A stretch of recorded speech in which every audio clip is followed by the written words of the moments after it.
started. We assume we have a quorum, but we'll go through the roster here and see what we got. Thanks for everybody taking time today, and those that traveled in or those joining us virtually. So I will officially call the meeting to order. I assume we'll get through everything here in a couple hours. Thanks to the KU team. I can't remember what your official name is, for coming and joining us and bringing us up to date. I know we've been being informed on your progress as we go through, but I thought it'd be good for the board to hear. So I'm gonna go ahead and take roll. So let's see, Mike Bauer.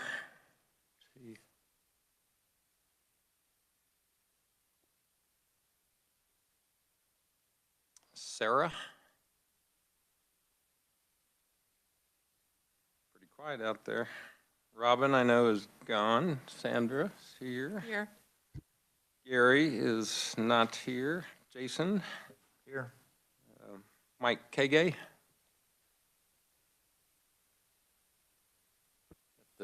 Forgot today was, what do they call it? Chiefs Friday, Red Friday. Lori? I don't know if we heard from Lori if she's going to be able to join. Monica? Hello. Hi.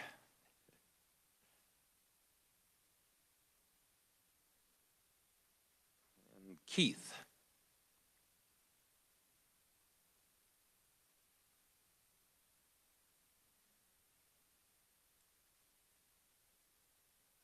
So we've got 4 and 1, so we got 5.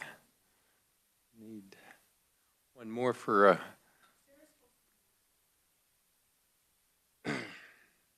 yeah. So the only action item we have is the board minutes, so we'll wait a couple minutes, then we can go ahead and get started and then come back to approving the minutes. So anybody got a joke or anything they want to? Yeah, not to put you on the spot, but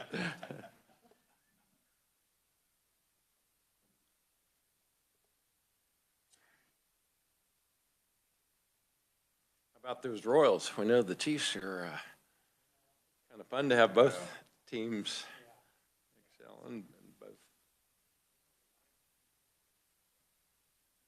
Yeah. Next year we'll.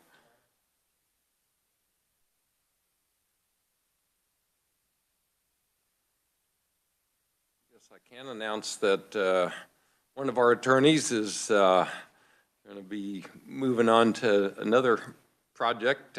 Bob, you want to tell us what the future holds for you? Sure, thank you, Mr. Chair. I will still be very nearby and just do it as the deputy of the Civil Division, but the General Counsel section is finally fully staffed for the first time in 3 years. So it's good for them to be able to take care of all the responsibilities that fall to that area. So Joseph Bizzotti has joined us and will be taking over his General Counsel for the board. I'll still be around the next couple of months, and always available. And we'll probably still engage in some of the meetings and some of the especially higher level institutional statutory work when those kind of questions come up, because that'll be more of an all hands kind of situation.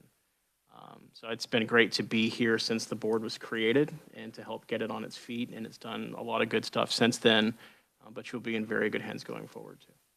Thanks, Robert. Let's see, I'm going to ask, let's see, Sarah, have you joined us by chance? Monica, Keith?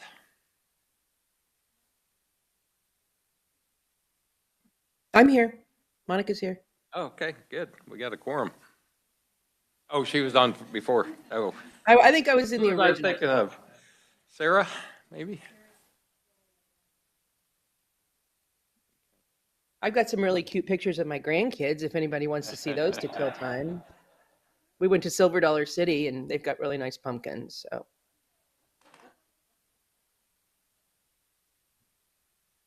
Well, why don't we skip to item 3. Oh, good morning, Sarah. Good morning. Thanks for joining us. You can make us whole, I guess, in that we have a quorum. We're That's just really scary.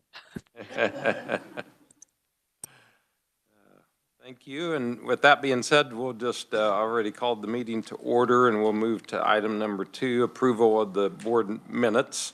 Those were sent out earlier. I would ask for a motion of approval. This is Sandra. I make the motion. Sandra, second. Second. Jason seconds. Any discussion? Any comments? Seeing none, all in favor, aye. Aye. Aye. Opposed, same sign. Unanimous. We're off to a good start here. Item 3, update from the AG's office. Turn to Chris. Chris? Certainly. So a couple updates since the last time I was here, which has been a little bit, so glad to be here in person.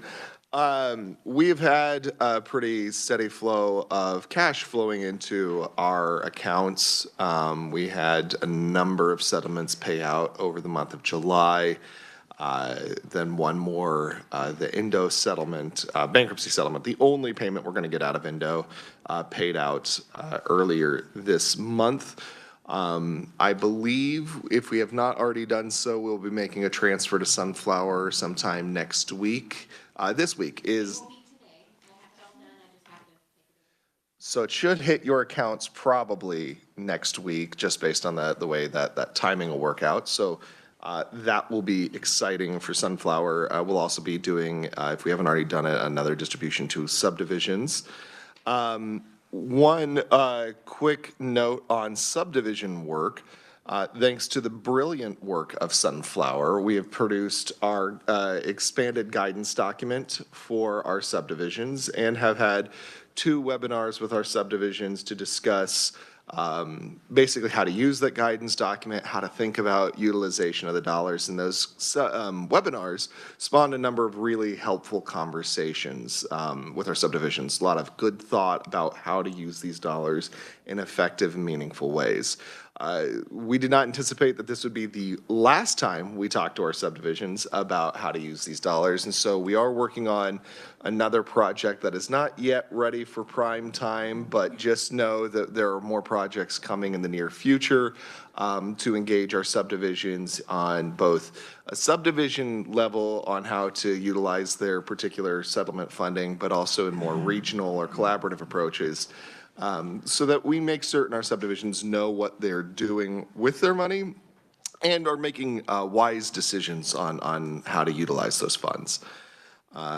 Beyond that, I don't think this month I have any major updates on other settlement-related issues. I will anticipate that in the coming months I might have more information to share. Questions for Chris? I'm curious what kind of attendance with your webinars did you have participation? Krista, I think we had probably about 40 to 50 people per webinar, and it was not the same people in both webinars. Okay. So we had I think, remember we have about 205 participating cities and counties. And so I think we had some pretty solid attendance based on how we've traditionally had feedback from our subdivisions, right? Like not every subdivision is receiving considerable amounts of money. I think I recently looked at this, about half of our subdivisions will anticipate less than $5,000 a year. The other half, obviously, more. So they're maybe not as engaged with the more detailed conversation just because they don't have the resources available. However, we do have resources available for our subdivisions to make improvements in their communities at every dollar level, because there's a lot of things that don't require a lot of expenditures, a lot of conversations about problem identification and solution identification that our communities can do. So for those of you who are listening, please do continue to reach out to Krista and I so that we can address your questions and maybe direct you into resources, especially low cost or free resources that are available to you.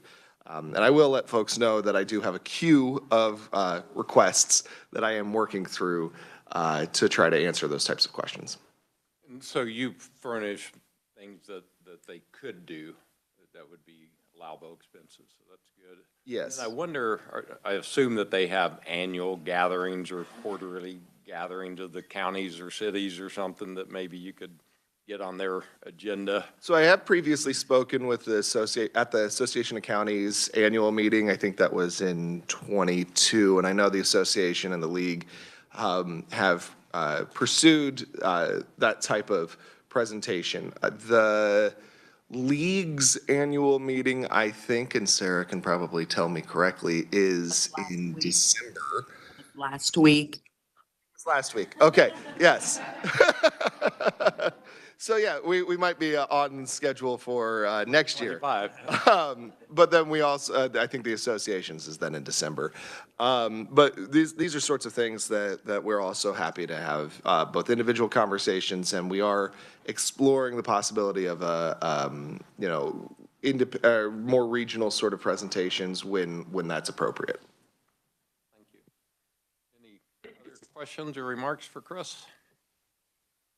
Seeing none, we'll move to item 4. Thanks, Chris, for the update, and we will look towards Krista for let us know what's going on with our outstanding grants and RFPs, et cetera.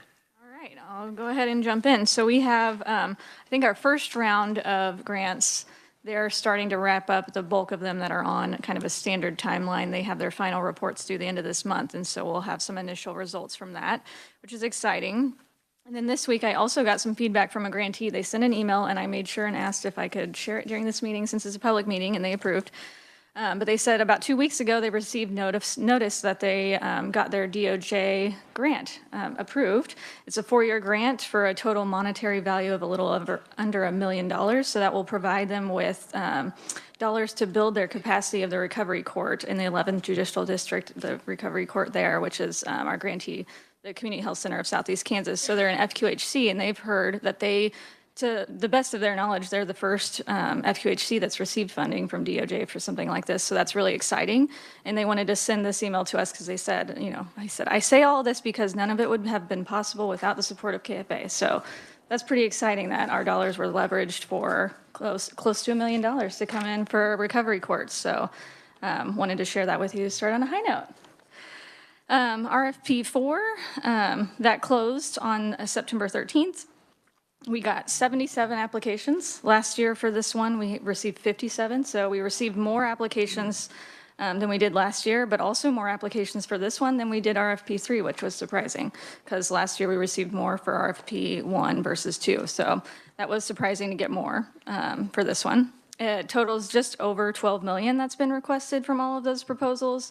69 unique organizations applied, 57 of them being nonprofits, 12 of them being government organizations. I am starting the preliminary reports, so I haven't cleaned all the data to make sure everything is accurate. There's sometimes when I pull the reports, there can be some errors. So just a note that this data may not be 100% accurate if we have to make any adjustments when we clean the data. But all but 5 counties were addressed by at least one application specifically. So outside of those statewide proposals, we had 15 statewide proposals. And then of the proposals that specifically named counties, all but 5 were addressed. In RFP 3, all counties were addressed, which was great. The 5 counties, if you're curious, as it stands right now, are Stanton, Hamilton, Gray, Comanche, and Clark that we didn't receive specific targets for. But again, I still need to clean the data, so hopefully we're not missing anything there.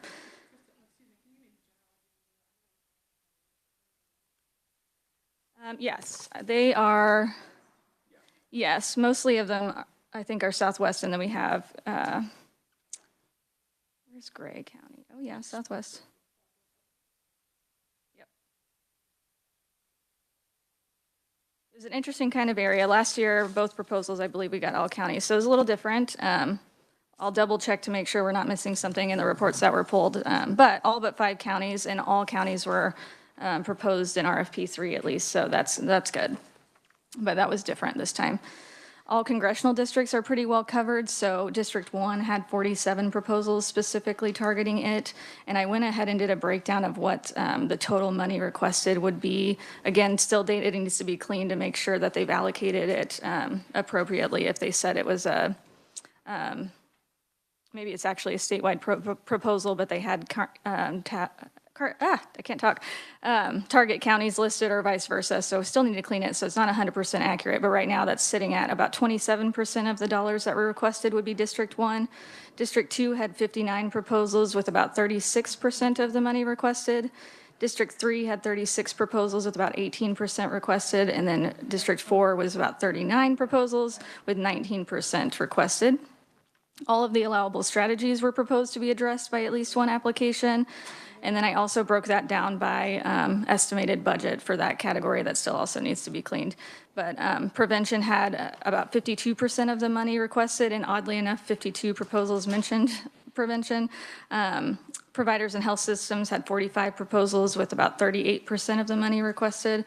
Public safety and first responders had 24 proposals that mentioned those strategies, and 10%, about 10% of the money requested for that category. So total, we had 153 applications between the two RFPs, and you have access in the board portal to see all of those, and you can also mark if you have any conflicts of interest as well with each of those applications within the portal. Yeah, I think that's all I have update-wise, unless anyone has any questions. Questions for Krista? Mr. Chair, there was one minor thing that I thought we could also mention here at this moment. In case you haven't seen the news, overdose deaths have fallen for 2024 for the first time in many, many years. While that is exciting, it is also falling to pre-pandemic levels or just after the start of the pandemic. So it is good progress, a good sign, but a good sign that we have more work to do. Thank you. Yeah, that is the core at our mission as I see it.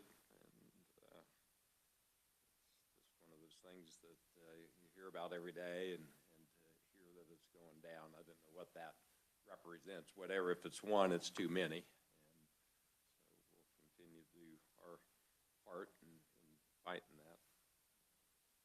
It's you know, addiction knows no limits as far as, you know, respecter of no class or gender or economic status, and you know, the same with this fentanyl. I think it highlights it, and having, you know, in recovery myself and worked in recovery, it's usually out of desperation that something happens to the individual addict that he makes a decision either to get help or get locked up or die, basically, are the three choices. And so with this fentanyl, the scourge, you know, it's unfortunate that that's what it's taking to get a lot of people's attention. I was talking to a friend of mine, too many people in my age category. I feel kind of odd saying that. I used to be the young guy in the room. Now I'm the old guy, but I was fortunate to work on a national panel with Michael Dukakis back in the, like in 2003, 2004, and his wife's in recovery. His wife, he had great interest, and he was telling me about his efforts to, you know, to get something nationally going to fight addiction, whatever the, you know, it's not new. It's been going on for several thousand years, probably since the grapevine started growing, but, and, you know, couldn't get any traction out of Washington. And then there was the #1 basketball draft choice out of Maryland named Lenny Bias. You know, he was like the LeBron James of his time, and he got drafted #1 by the NBA, and that night he went out partying with some people, and he wasn't a regular drug user, but he overdosed, and all of a sudden there was national attention, and, you know, Washington was, you know, that hadn't been paying any attention, you know, they all came to Massachusetts and helped announce this new program. So we're kind of seeing the same. You know, it's unfortunate that it takes that, but whatever it takes. And then, you know, I always feel like, not always, but I feel like we're put in this position. We got, I call it manna from heaven, the funds, and you know, to try to make best use. You know, so to hear a statistic that's going down, you know, hopefully hopefully we played a little part in that and play even a bigger part going forward. So thanks for that. Any other questions or comments for Krista? I might go back to, now that I think about it, I know you've been working diligently on the rules around allowing for-profits to submit application going forward. So any update in that area? Certainly. What I'll say is the rules are it's about 4 or 5 documents we have to update, including an agreement between the AG's office and Sunflower. When we are ready to do an RFP that would include for-profits, we will be ready with those documents. So the next round, whenever that round happens, for-profit entities will be eligible will not be prevented from participating because we don't have the documents ready. So the determination on whether or not we'll have our part done. I'm not going to speak for the board. Yeah. But we'll be ready for them once you're ready to do an RFP on including for-profit entities. Okay,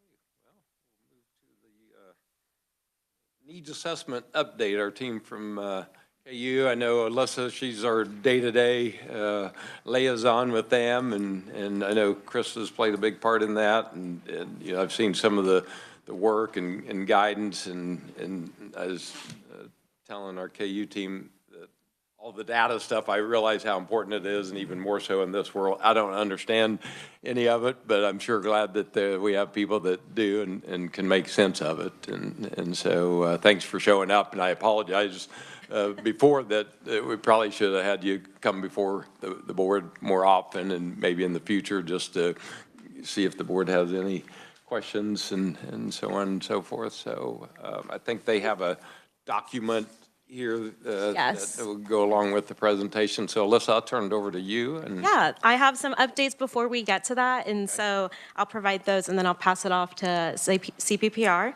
And so we'll be kind of doing a back and forth update together to kind of fill you guys in. So some initial updates from the past 3 months. So the team has interviewed and met with an additional 136 people. 73 of those were interviews with 63 attending focus groups specifically. And so there is an array of those, including people with lived experience, law enforcement, researchers, healthcare systems, organizations working within the SUD field, probations, federal and state policy experts, and then additional content experts. And you will see what a further range of the experts and stakeholders that have been involved in this process during their presentation. They have a slide in which you'll be able to kind of see more content on that. We have been able to complete key partnerships with data partners who conduct ongoing and frequent data collection within the state and do analysis. And so that has been a key piece that has been completed in terms of the partnerships being formalized and data beginning to be shared. Additionally, there were 2 community events hosted that focused on understanding local systems. So in those sessions, people who were attending were asked to help us understand where their systems were strongest and where they were lacking. And so we actually asked them to help map out and help us understand not only what resources are available, but in what ways they are working or not working together. And so we were able to get some really great regional captures of what resources are there and really begin to understand where additional collaboration could be done and where it is already being done in a great way. pertinent to that, I usually function better if I have a picture. Can you just describe an example of what you just talked about? Yes, so the activity itself includes participants sitting in small groups. There's just a giant white piece of paper, and they have initial prompts to think about all the different sectors that are part of the SUD ecosystem. So it'll look at treatment organizations, it'll prompt recovery thoughts, prevention, healthcare, public safety, hospital systems. We have an array of just kind of prompts to help them think of potential partners that maybe just are outside the traditional that they work with. And as a group, they work together to identify the specific organization names, or just themselves say, we know that this organization may be doing prevention in this way. They literally write that out for us. And then we ask them to help by drawing various lines of, okay, we know that the school is partnering with public safety to do education. So they show us in a visual way, they draw a line, like this is a partnership. But then they also will help us by understanding where they desire partnerships and collaboration to occur by like drawing dotted lines. So they're like, yeah, we know this work is happening, but it doesn't seem as if these two organizations are working together, and they identify that it would be really great if they did. It would really benefit our community. And so we end up with, CPPR ends up with this visualization and the kind of more detail in terms of who are those on the ground organizations. We understand that those aren't always complete, obviously, because it depends on who the participants are, but it really bolsters the work that has been done with the program inventory and other aspects of CPPR's work, and really allows us to get down to that regional level of understanding, because we know they're not all the same, and there's going to be stronger collaborations between sectors in various areas. And so it's been really great. We've heard really positive feedback from participants that they've enjoyed those conversations and have even learned from each other of things they weren't aware of. Thank you, and assume that that was some of what you were doing. And one of my theories from the beginning was, getting people together, and as we go forward, we can hopefully challenge or help more and more collaboration, because I feel like there's not an unwillingness to do that. They just either don't know how or don't even know about partners. So any, as we go forward, just even discovering those that aren't showing up, or that, oh, I didn't know that that organization, did this, maybe I should reach out. So hopefully as a board and as, we work together to encourage that kind of stuff. So thank you. Yeah, and we've actually found that is organically happening at these sessions already. People are exchanging information. They're saying, I will connect you with that person if you're interested in it, because I know them. And so we are immediately seeing people who are attending not only meet new people, but then foster those communications between each other. And it's honestly really great to see, because a lot of the times, those at CPR who've traveled with me, they kind of stick around and are like, okay, like we're going to continue our thing, like you guys can go. And so genuinely, like they were having positive reception, and just bringing people in a room together to learn from each other and make those connections has been incredibly valuable. And we've seen that in every community experience that we've done. On that note, the events also focus on discussing the impact of stigma within the community at that regional level. Again, understanding that stigma shows up in a number of ways, and assumptions and norms and perspectives, and the way that people are treated. And so we're able then to facilitate, and we are having conversations of what is stigma showing up like in your community. Again, knowing that it's happening at varying levels and intensities across the state. So one community, stigma might be showing up in a way that is more related to services, or it's more related to a broader audience, versus we know in some communities we've heard where even just the mention of a substance use issue, or any kind of substance misuse is, it's very hard to talk about. No one wants to acknowledge it. And so we're capturing that level of detail in terms of what does it look like, to allow us to have a better picture of, okay, if we're really going to address stigma, we need to ensure that we're doing it in a really specific way that communities need us to, acknowledging that it's kind of not a one-size-fits-all approach for the most part.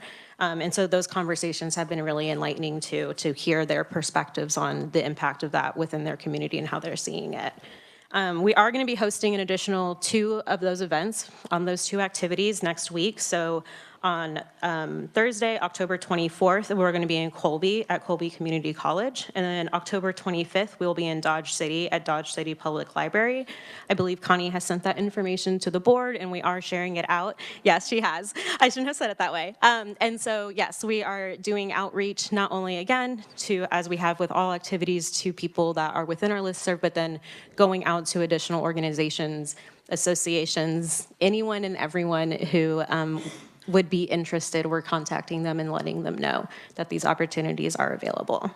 Are you having better attendance than the Yes. We have seen an increase in attendance, and for the 2 that we did host, it was rather interesting, the number of completely brand new. Like, it was so exciting. Like, there were some that, some partners that I recognized from, years of work in this area, but then there were so many who were new. And, I spoke a little bit to the purpose of KFA, and the organization, the board itself was something that was new to them. And they were really excited to understand about the settlements and what that really does mean for the state. And so at the 2 events we have hosted, we are seeing that we are beginning to bring in those non-traditional partners who are not as informed or aware of this work. I don't know if this is a Chris question. Do we have the contact person where the subdivisions check gets sent? I know it took in Ford County, I had to, because I'm from there, it took me a little bit to get to, oh, okay, this person's kind of overseeing that. Yeah, we have contact information for each of the 205 participating subdivisions. So if that is something you need, we can get that to you. I wonder if we would Yes. invite them. That would be perfect. My counterparts at KU over here are saying absolutely yes. That would be great, Chris, because we're utilizing any and every opportunity to really get the information out there.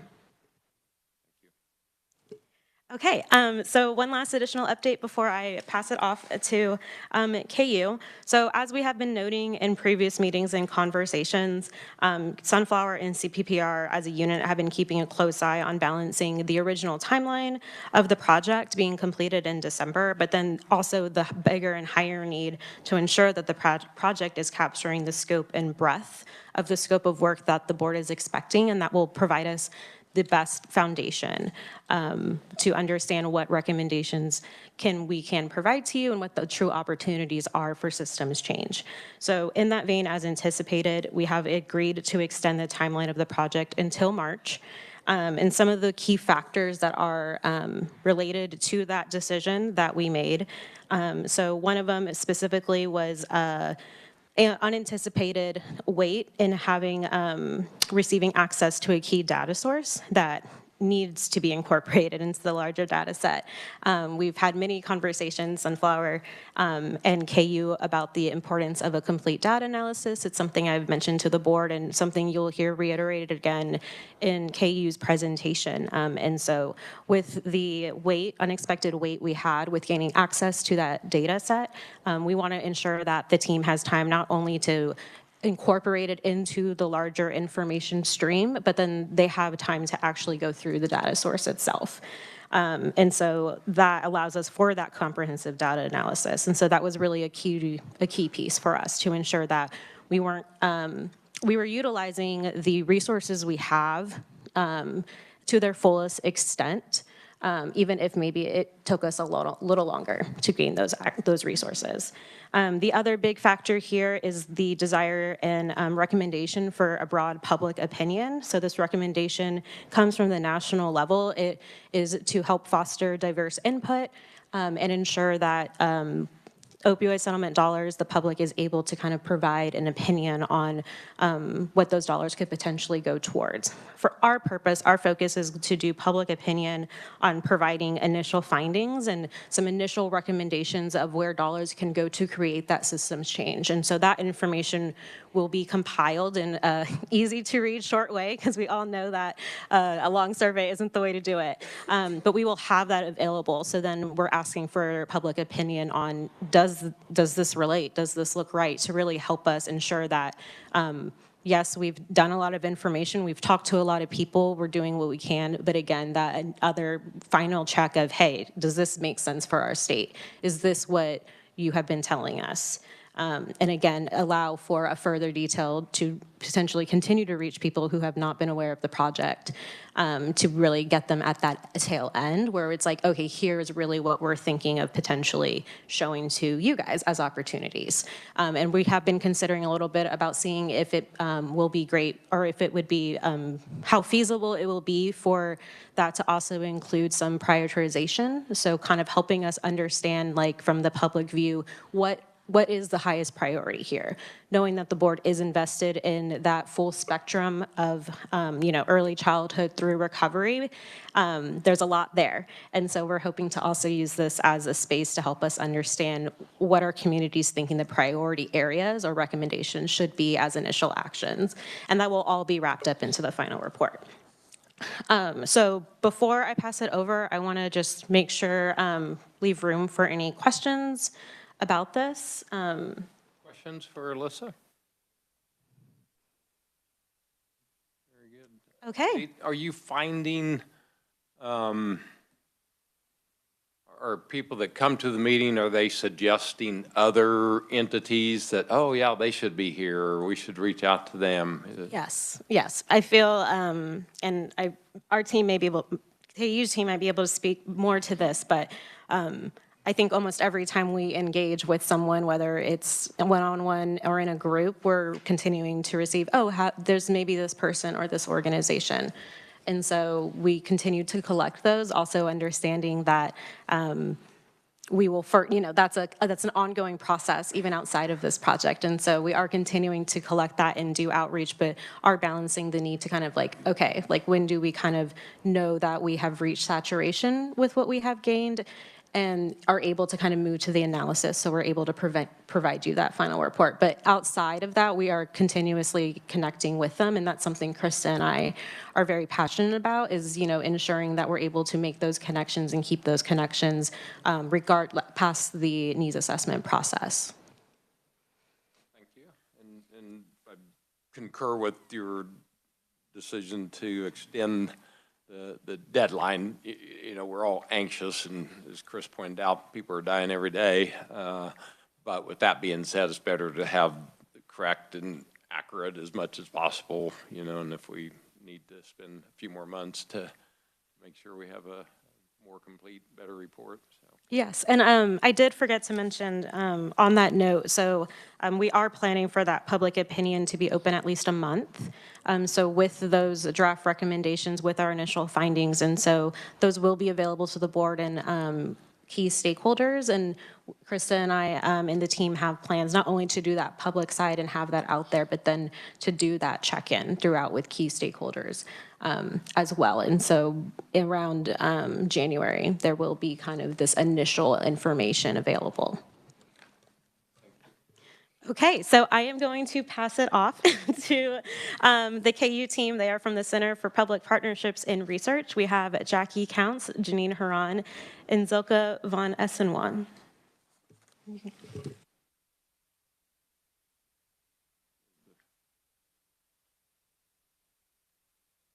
Blue light lit up. Can you hear me now? Does it? Okay.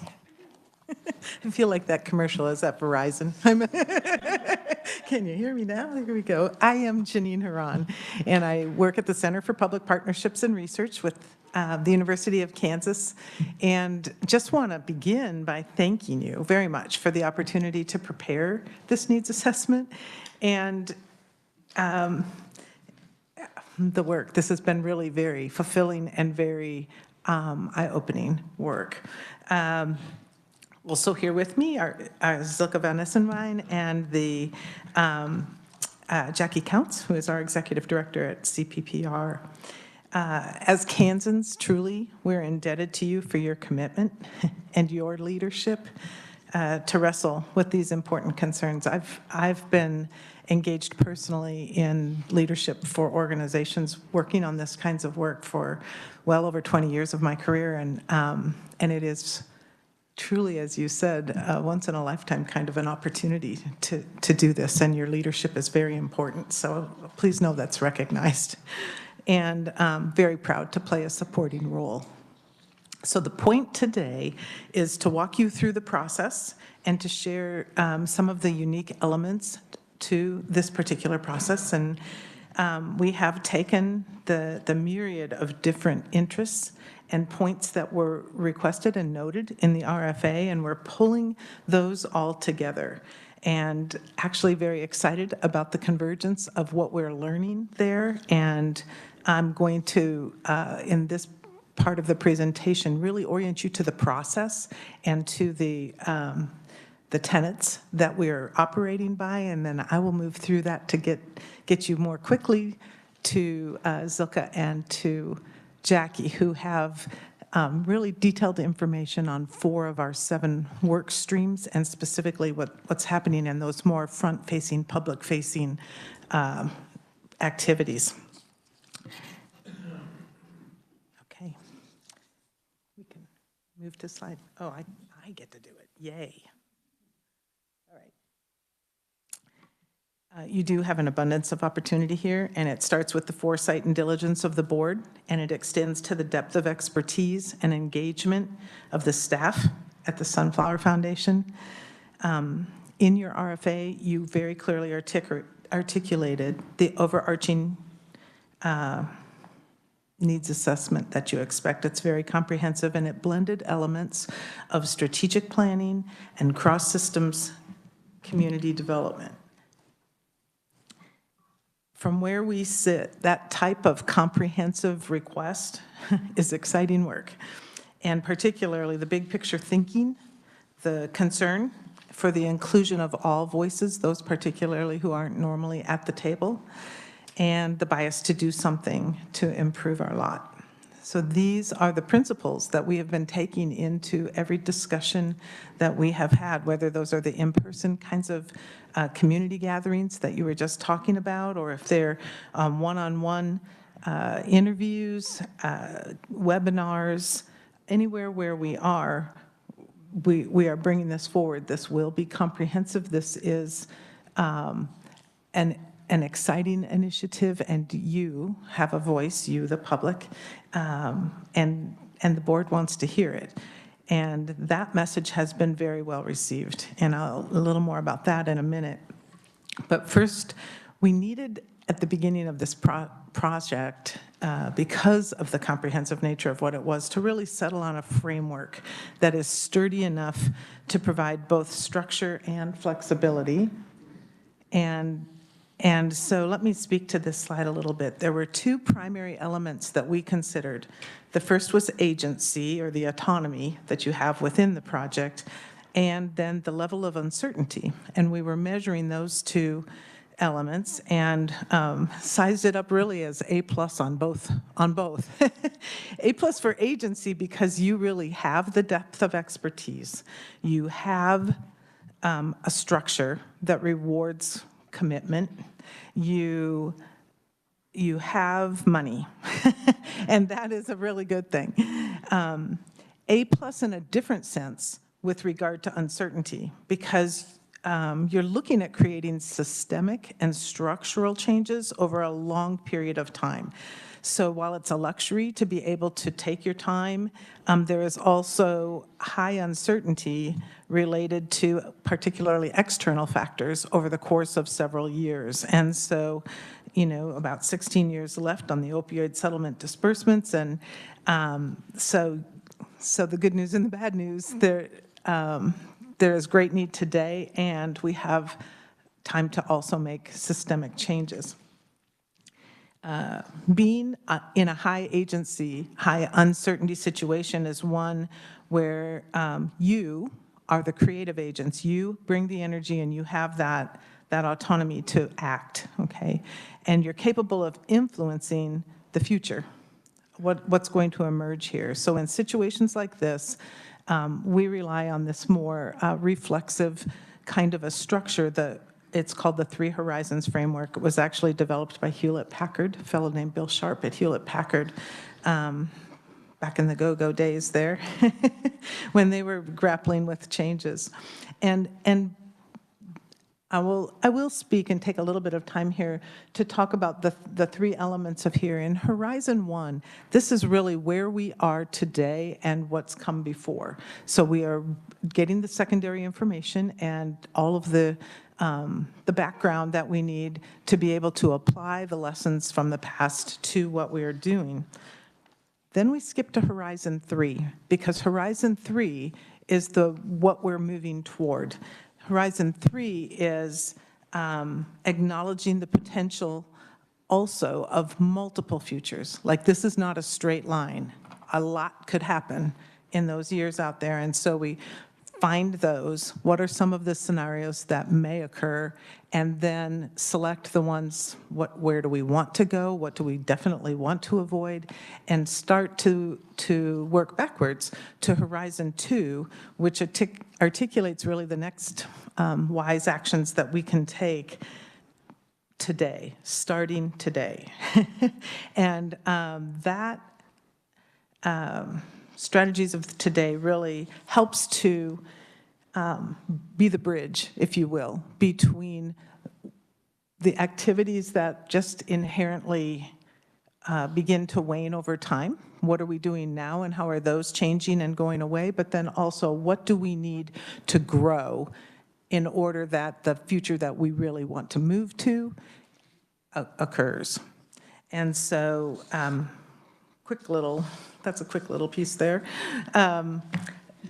But it's a good business sense, this 3-horizon framework. And it is because the comprehensive incorporation of the past, the present, and the future, so that speaks to the big picture nature of what you're asking for.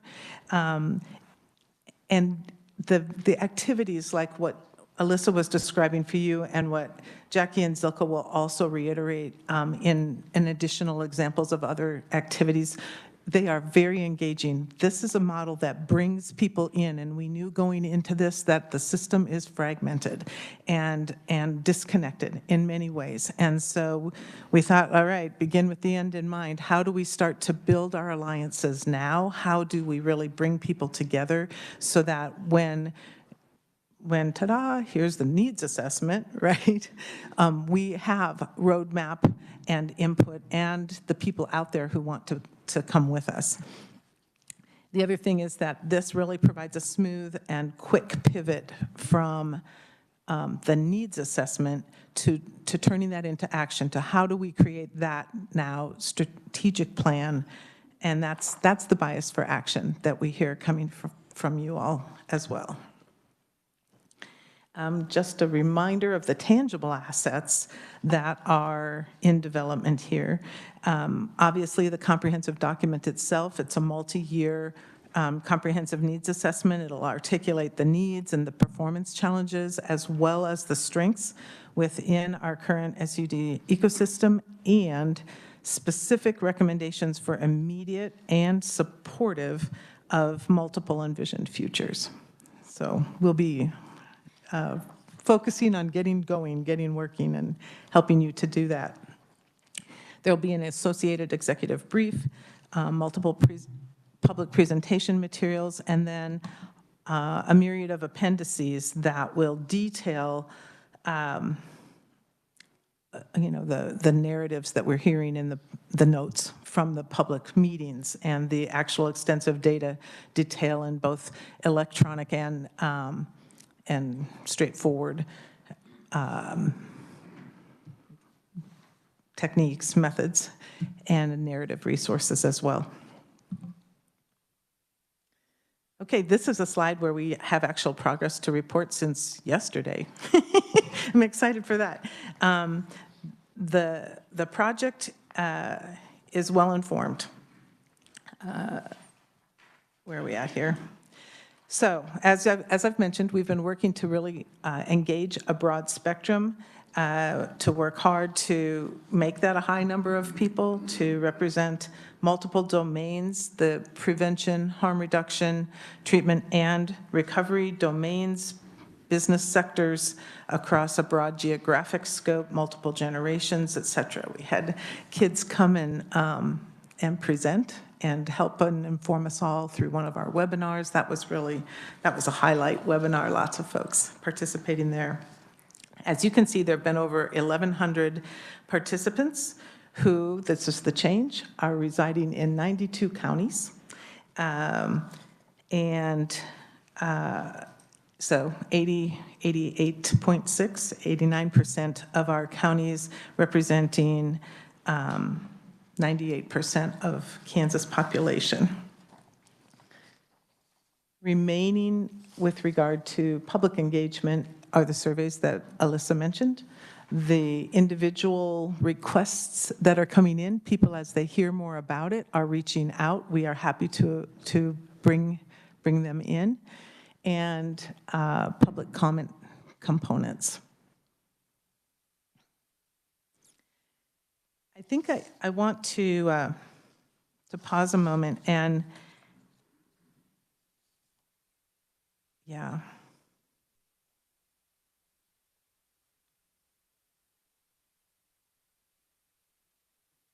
Just be sure, my pages are mixed up and I apologize for that.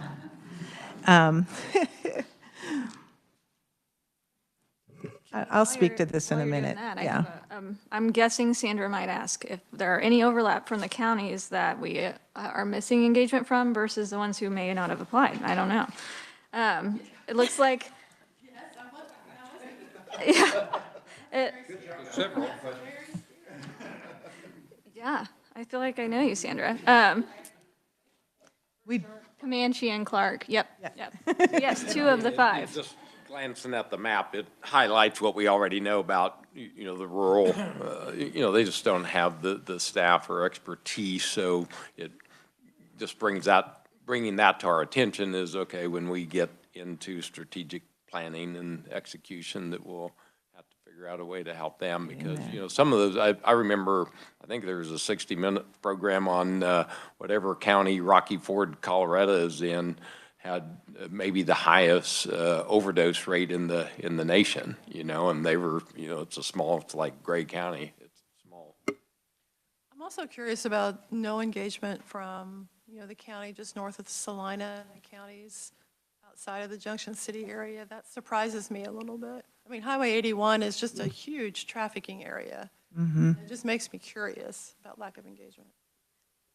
Really quick, Sandra, I found that extremely curious too. When I was doing work for the state plan, when I was at DECA previously, we worked on this. We were also doing high engagement, and we were really tracking county interactions, and so it really interested me. And really, the next steps with this is really focusing on what organizations are there, potentially trying to better understand where we can make those connections to ensure that we are reaching it, and then we are able to pay those counties attention right now, and try and increase that engagement, because it is very curious to us as well. And so we will be approaching those. We're not going to be, for me, I don't think any of us will be satisfied until we can have engagement across all counties. And so we will be focusing in to see what we can do to increase engagement. If I can add one more thing. The 2 counties, at least near Salina, Morris and Dickinson, we do have contacts for them because they are participating. Clark is not participating, and I don't believe Cherokee. Let me double check on Cherokee. But to the extent that they are, Cherokee is. Comanche. Comanche is not participating. So to the extent that I'm going to get this wrong. Comanche is participating. To the extent that they are participating subdivision, we can make certain we get contact to them so they can participate in this as well. Hey, this is Sarah. I was just going to say, and it's hard to see the map on my screen, but so Sandra, were you saying that Geary County did not participate? I'm looking. No, I was just looking at the counties, so north of Salina, and then the counties that are around the Junction City area, not specifically Geary County, but there's a big block right there that just really makes me curious. Okay. I'm trying to zoom in and see who that is. Because I'm Yes. certainly happy to contact those counties and or those cities. Well, actually, Mike could probably contact, but I mean, we could certainly make that happen too. Yes, thank you for that. Great, to coordinate, because they're, if nothing else, we know that they probably have a school resource officer, they got a school, and a county sheriff or somebody, we could take the initiative to reach out to them. Yes, that's right. The specific counties, that's difficult to see, are Clark, Comanche, Dickinson, Edwards, Grant, is it Kiowa, Lincoln, Meade, Morris, Phillips, Rush, and Washington.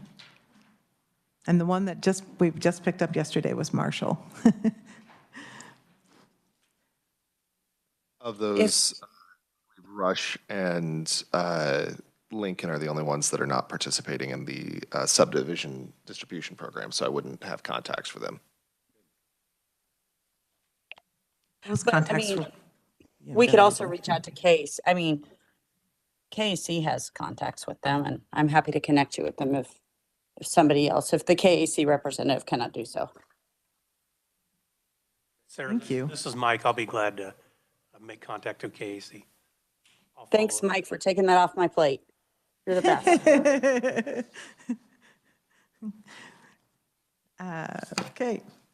We were pleasantly surprised at the 463 people who have signed up to receive the listserv. They're getting all of our updates and a little newsletter that goes out periodically. That is really an exceptionally high conversion rate for the number of people that we've been like in direct contact with. So that word is spreading as well. Remaining in terms of outreach are the surveys, individual requests, and public comment. Okay. A key differentiator of this needs assessment is the exceptionally comprehensive and in-depth picture that we're able to assemble due to securing, merging, and the multi-method analysis that we're using to look at the data that's out there. The database that we're using has more than 647,000 substance use specific individual claims that we're analyzing, commercial, Medicaid, and Medicare. From that, we can follow the claims pathways, and we can identify, we have individual patient-level data in those particular data sources, and we can identify how people are navigating our current system, which is a wonderful indicator of where are the strengths, where are the breakdowns, what, are the people in Clark County coming to other counties for their services. We do see quite a lot of crossover, both cross county lines and outstate as well. In addition, we have gathered and combined 160 grant-based funding sources, collectively representing more than 2,100 funding awards over the last 4 years, amounting to more than about $700 million distributed.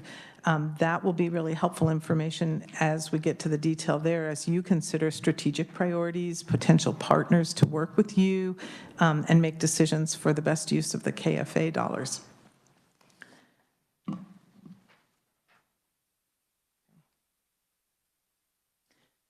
Okay, back to my favorite, the people. I said I'd come back to this. When we tell people about the opioid settlement dollars, as Alyssa said, there are a fair amount that are just not aware of it until we are there. And so that will continue to be a focus. And when we continue to share the principles of how you are approaching this and what is happening here, and when we tell them about that careful and comprehensive process that you've engaged in, they are on board. They can articulate the unmet needs in their communities. They dig in these activities. I mean, they are compressed and active sessions, 2 hours usually in length, and we are getting significant engagement there. They bring energy and tell us over and over about the excitement. And it's funny. I go, like Alyssa does, to most of those community events, and somebody will come to a conference that we're attending and say, hey, hi, do you remember me? I met you in Pittsburgh, or I met you in Salina, or I met you. And it's like, yes, I do. And you're with St. Francis, and how's this going? And then they can really relate to, okay, we're in this, we're a part of this. And they clearly understand about the timing on this. It's a once-in-a-lifetime opportunity, and the things that they are expressing really indicate to us a hunger for innovative kind of action and forward movement. They want to be a part. So the way that I'm experiencing this is that you have tremendous credibility, and you have created tremendous trust with a growing number of people out there. And while there's, friction between organizations for sure, that it's not greater than whatever is the driver. If it's the fear, or if it's the sadness and the pain, all of that is also present and appears to be motivating for people. They are ready to listen and want to be a part of solutions. They would look to you for guidance for how that takes place. It's pretty notable. I mean, I've done a lot of this work, and people will come and they will participate, but the energy behind this is different. Okay, this slide uses a mixing board, kind of a metaphor, to represent the inherently dynamic nature of change and the multitude of combinations possible when you start to look at creating opportunities. What do we want to put together to do what? And what this says is that you can mix more detailed attributes to these 5 key areas: fragmentation, barriers to access, stigma, complex workforce, and the funding factors, and move them around. And so we've noted at a high level a description in the current state for each of these levers. There's a high level of what we're seeing here, and we know the present day situation that will help us then as we start to work with you to identify the specific Horizon 2 next steps, and start to stress test a variety of potential combinations, like what will give us the greatest lift, both in the immediate term and in the strategic long-term objectives that we'll have. If there's interest and time at the end, we can come back to this slide or to additional detail about that. But for now, it's just a good time to know that we have the analytical sophistication to really explore a lot of combinations of process. Okay, so now I'm about to pass the baton to Zilka and Jackie, who can bring some of this to life by really sharing more depth about the progress underway in 4, I said, of 7 work process streams. And Zilka's going to begin by sharing a bit about the work in the quantitative methods work stream. Thanks, Janine. Yes, thank you. Ilka, thanks.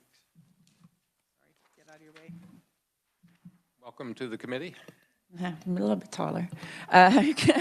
Good morning. So I'm going to do my best to explain the quantitative methods to you.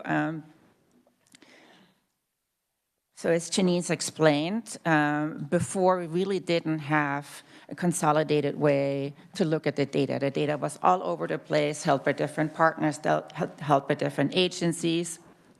And so this is the first time we can actually look at consolidated data collection on substance use in the state. It's really tough to get a holistic understanding and do any kind of predictive analytics or look at things, kind of how they all hang together if things are not consolidated. So we're really excited about the opportunity to be able to do that. We can not only identify gaps in the system, but we actually can look at some of the things that are working well, and we can make some predictions about what might be happening and make some predictions about how things may change if we change certain things. It's also really exciting for us because consolidating the data allows us to do proactive decision-making. That's something you cannot do if things aren't consolidated. In general, our quantitative work has kind of 3 major components. One is we looked at the system structure. So we looked at how the system is built and where the funding is flowing.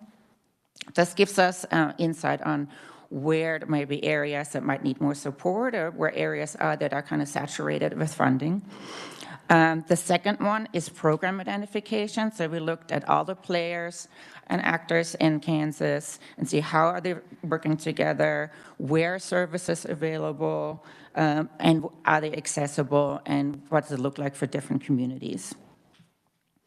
And then finally, which is the bottom piece, is we are applying very advanced statistical analysis to look at the data so we can uncover patterns and trends that might not be immediately obvious. And it gives us a cleaner picture of how the system is functioning, where improvements are needed, and what has to be in place for innovations to succeed.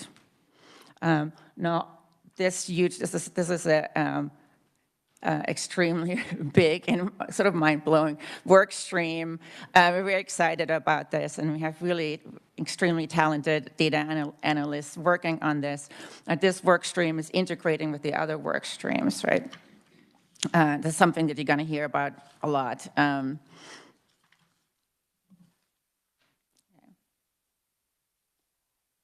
Hope you can see this well enough, but so part of the work is that we're using what's called iterative meaning making. We're using visualization tools like ArcGIS to visualize the data and look at patterns. So it kind of allows us to kind of play with the data and deep dive into it and play with different factors to see what does it really look like. What you're seeing here is a map of all the providers in the state that provide substance use services, and it also tells you what type of services they provide. You can filter the results by all kinds of different levels. You can filter by county, domain, so are they providing prevention, treatment, harm reduction, or recovery services? What kind of providers are supplying them? And you can see some of the other maps that we're working on over the top, which is like where is, for instance, block grant funding going, where overdose is happening, and you can layer all of these together. This is a really dynamic way to explore the data, and then you can combine it with statistic and analysis to see, oh, this looks like there's a gap over in the southwest corner for youth services. We see that visually, but now we run the data and see it, and we look at some of our work streams to see if that's confirmed. This is also kind of a playground for policy making, so we can visualize the data and see what might actually happen if you put potential policy changes in place in certain areas.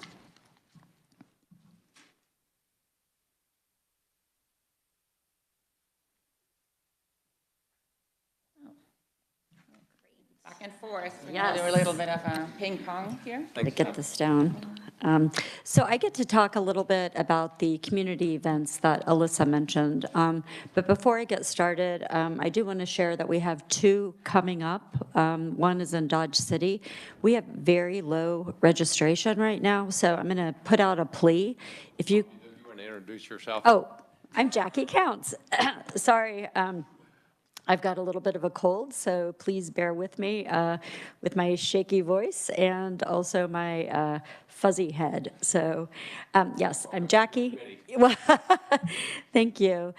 So we do have two upcoming community events. The Dodge City one has very low registration so far. We only have about 3 registered, and we'd really like to get a minimum of 20. We can take 50.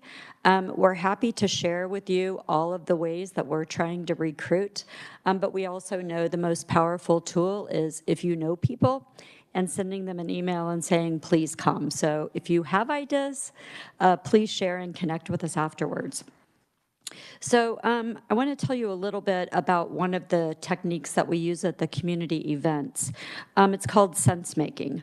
And with this technique, we explore nuances of specific trends and themes that lead to greater understanding and local actions. The process brings people together, so hence we like to have at least 20 to 50. It helps us learn about other stories and also encourages empathy and to take action.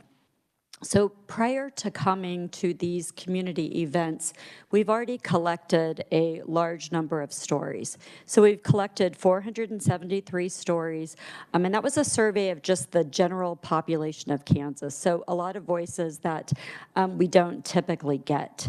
And we asked them to respond to this prompt. Take a moment to consider how substance use may impact your life today. Do any specific recent experiences or moments stand out to you?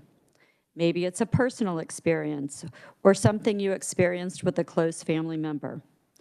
Or maybe what comes to mind for you is a perspective you have about substance use within your community. So as you can see, it's a pretty broad prompt. We're not asking about any specific things. And then that gives us it gives us a way, and what we're looking for through this process is to not confirm what we already know, but to understand the the complex problems on a deeper level, and we're really looking for surprises. We also like to use this approach to create agency in those who are coming to the sense-making sessions by focusing on what they and what their communities can do. So now this is the really fun, dorky part that I'd like to share a little bit about. So we don't just look at the individual stories. So we really like looking at the stories and the individuals, but also in the context of patterns. So we look at triads like this, and each one of the dots represents a person. And in this story, so if you think back to the prompt, we asked, in the experience I shared, substance use affected just myself, people I know, or people I love. And so you can see a cluster on this triad in the middle. And this, so who was affected? It's all three of these. And so then what we do during the sense-making session is we might drill down and say, okay, and we prepare story packs then. So look at this cluster, and then here are all the micro fragments that people shared about this. And we try and identify themes. You could also look at the other pattern at the top of this triad, the just myself. And in some of those, we have seen some themes that come out as like isolation. And people, just, you know, stories of people being alone in their addiction. So one of the other things that we use is slider questions, and this is where individuals can place their dot, and this is an interactive software when we're collecting the stories, but they can place it along a continuum. And in this particular question, we asked about access to resources. And so for those of you who might not be able to see it, but it's in the experience shared, the person encountering or struggling with substance use had nowhere or no one to turn to for help, or on the other end of this continuum, lots of support and services are available. And so you can see a cluster towards the right on this one, which this finding was pretty surprising to me because we typically hear a lot that people don't have access to resources. And so we can look and drill down into the bars. So if we're doing this on the interactive software, the bar on the right, that represents a number of voices. And we can look at and say, what are the themes of those? And so does that represent more informal supports? Things that people are relying on family and friends and they still have close relationships? What does that mean? And equally, then we can go to the other side and say, for the people who don't have a lot of resources or anybody to turn to, what are the themes in those types of stories? And that really helps us inform what type of response we might give to people. And then after we have these discussions, we also move from reflecting on patterns into discussions about next wise actions. And we say, what is one community level action that should happen in the next year to help us work towards your ideal SUD system? And who or what is responsible for that action? So again, it's really meant for a greater understanding and also to spur people to take action today.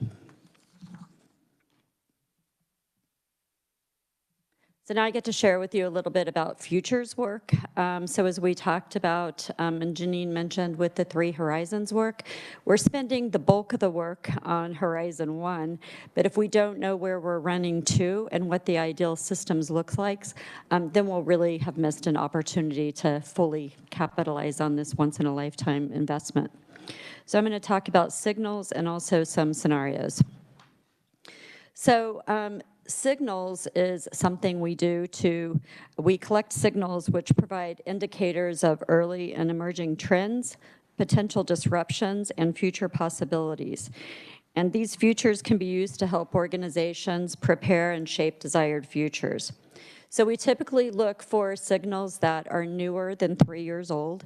And we also look to the gray literature. We don't just go to peer-reviewed journals and conduct literature reviews, but we also look at social media, newspapers, government reports, and just try and collect a broader array of what's going on in the world. To date, we've collected 359 signals. 63 of those are Kansas-specific. We originally focused the signal collection on prevention, treatment, harm reduction, and recovery. And so then, as we would expect, the Kansas-specific signals fall out in those domains, although we are seeing a cluster of signals that leverage technology and also data. So I wanted to share a little bit about a cluster of a signal cluster that I find particularly hopeful, and that is that we're seeing a lot of signals in Kansas about third places and where people can go to socialize without substances. And so we found some threads on Reddit discussing sober places in Kansas City and Wichita. We also found a gym in Wichita to support and connect people in recovery. And then we also found a blog about where to go in Kansas City to find communities and a place to socialize without substances. And I think that that one is particularly compelling to me because one of the things that we heard on the Futures Tour when we went to 10 different communities was that fun is often organized around alcohol and just around substances. So that's a glimmer of hope.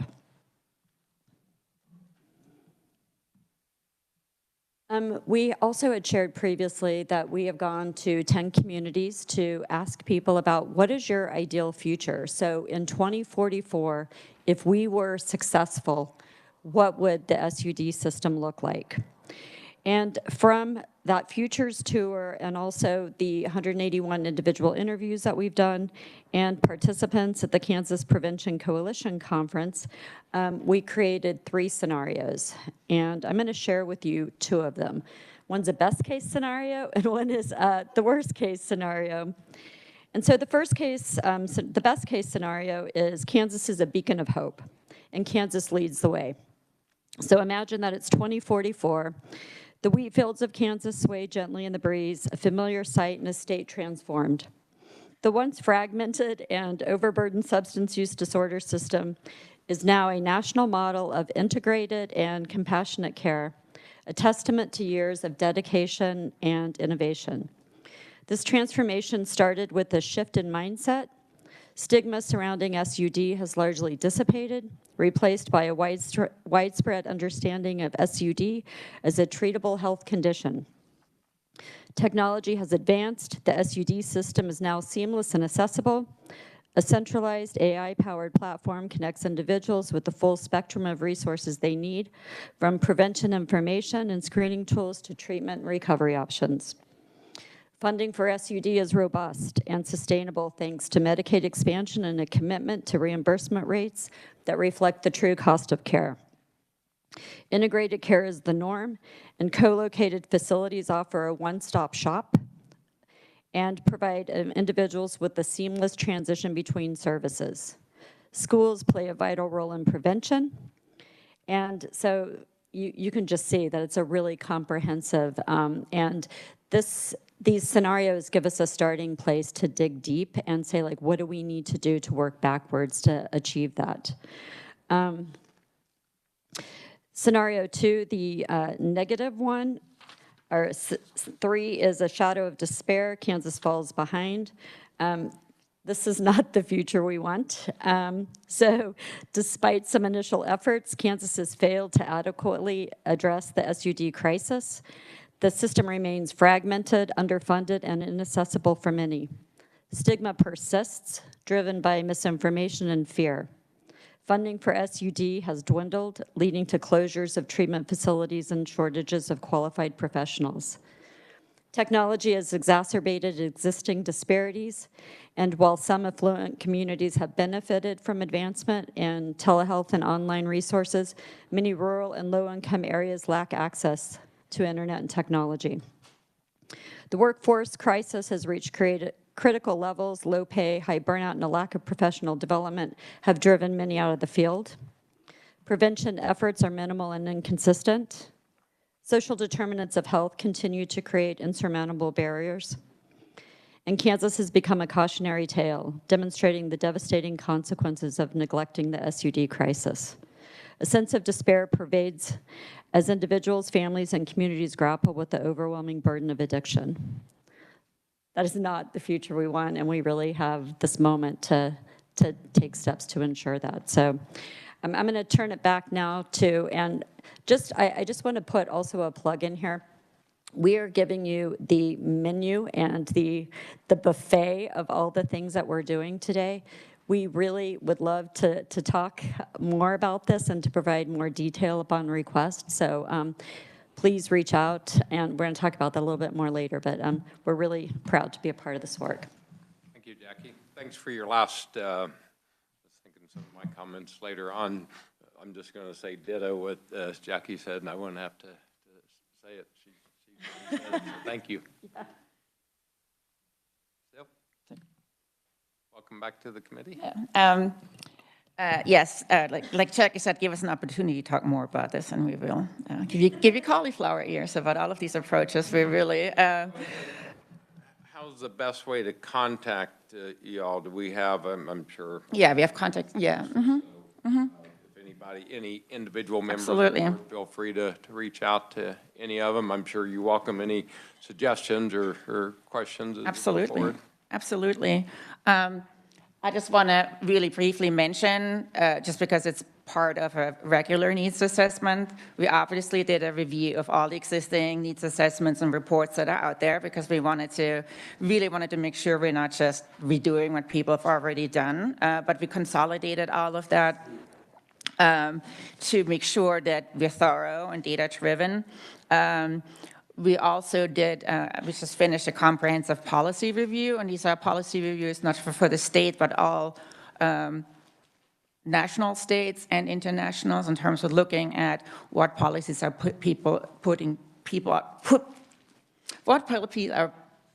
into place, and what innovations are they doing, and what are the policies that are kind of accompanying these policies, just to highlight and see any kind of potential innovations that we might be considering for the state, and that might have some promise. But mostly this part of the presentation is about our primary data collection. So in addition to going out and doing all these sense-making, futures, activities in the community, we wanted to provide a space for people to give us confidential and private information about what they're experiencing, what their visions are. So we did these really deep conversations with people. At this point, we're actually up to 150 individuals between focus groups and one-on-ones, or two-on-ones. Yeah, I can. It's actually what? Yeah, no, I'm still on the right slide. And I really wanted to say that people really appreciate the opportunity to what they call taking off their hats, to talk to us without having to worry about professional and personal repercussions, without thinking about that there might be representing an agency or a provider agency, and just talk to us. It was really important for us to provide this confidential space. It provides protections for people, but it's also gave an opportunity for people to be really real and give us some things that they might not be able to say in public. And this is not only people with lived experience. I think that's kind of where we initially, it's like, oh, people with lived experience need to protect themselves, but really. People from all sectors appreciated the opportunity to be able to talk about some things that they're worried about, and that they might be doing that might get into trouble.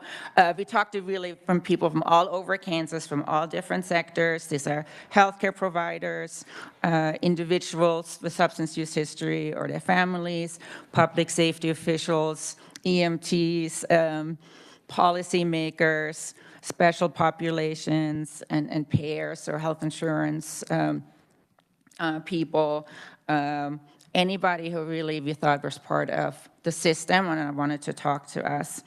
A really broad mix of voices we were really excited about, and people were excited to come and talk to us. The topics that we covered were broad, so barriers and facilitators to care, impact of culture and stigma, personal experiences and systematic challenges. People talked a lot about collaborations between different sectors, exciting innovations, and we also asked in each interview or focus group, we asked people about what kind of future they would be envisioning and how we think we can get there. So we incorporated a future approach in all of our data collection here. We collected a ton of data, so this might not mean anything to you, but we have over 4,000 coded segments, which is a really rich and huge amount of data that we can analyze and integrate with the other work streams. I just want to briefly share a quote from an interview we did with an employer. So we had interviews with employers to ask them about how they think about substance use and what they can provide to their employees and what it looks like. And he says he wants people to think that I know using drugs isn't good for me, and I know my family doesn't want me to use drugs, my community doesn't want me to use drugs, and that's never going to change. But here's the thing, I know that even though I'm making those choices, they still want me alive. And he also then went on to say, I want every person in Kansas who has a bottle of aspirin in a medicine cabinet, also have Narcan in there. It should be readily available.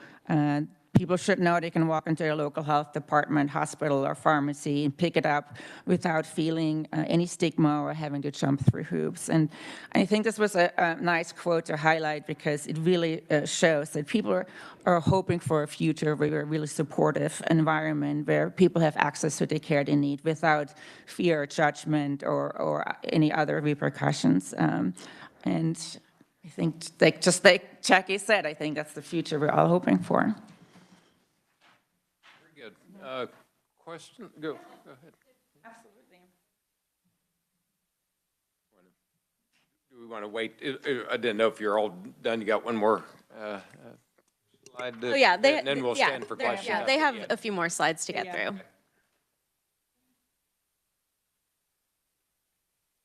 I just want to underscore what Zilka just told you about this qualitative component of what we're doing. First of all, Zilka is an exceptionally skilled senior researcher with us and has drawn out quite a lot of very rich, all those 4,000 coded segments. I didn't know what those were either. Those are the quotes and the highlights and the themes that are coming out of that, and it's an amazing process to put all that together. But I want to tell you about a really important group. They have been with us from the start of the project, and we call this group our accountability cohort. This is a group of diverse people with lived experience who are engaged in the project formally in a consultative role. They're responding to our questions. Sometimes that's a pick up the phone or drop a quick email, and other times that's in-person meetings with the whole group. But they help us both to understand the concerns within the process and in the content of the information that we're getting.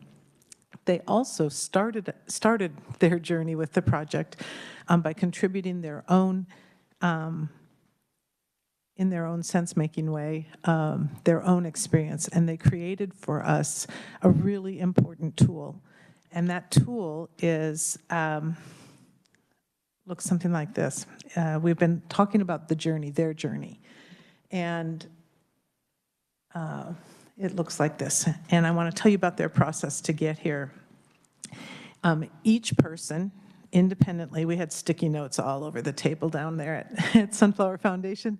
And they all began by writing the key elements of their personal journey on those sticky notes. And then one by one, they shared those with the rest of the group.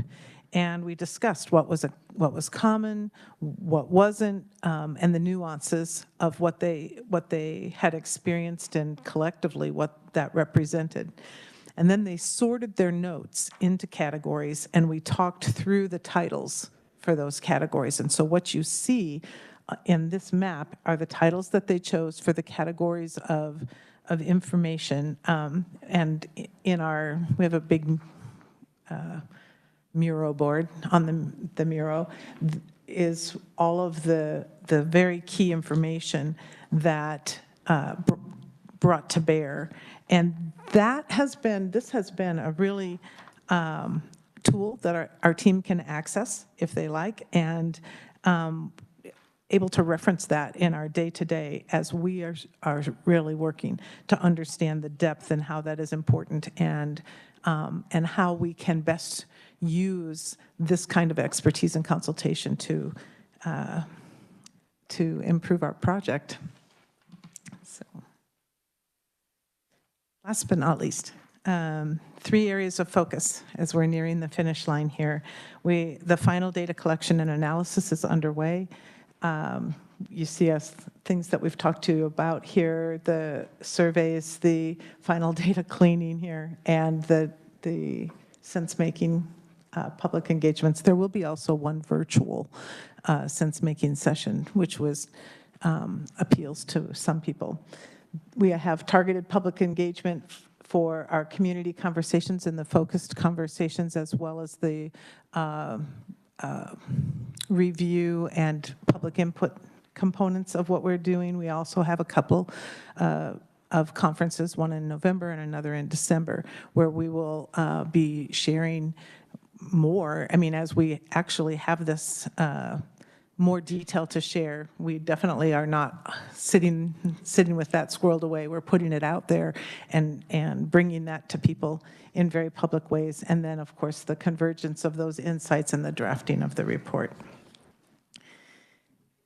And so thank you, KU team. I'm going to go ahead and talk through some next steps that Chris and I have been thinking over at Sunflower in regards when the needs assessment is completed. And then I believe our KU team may have a few questions, and then of course discussion if there's any questions.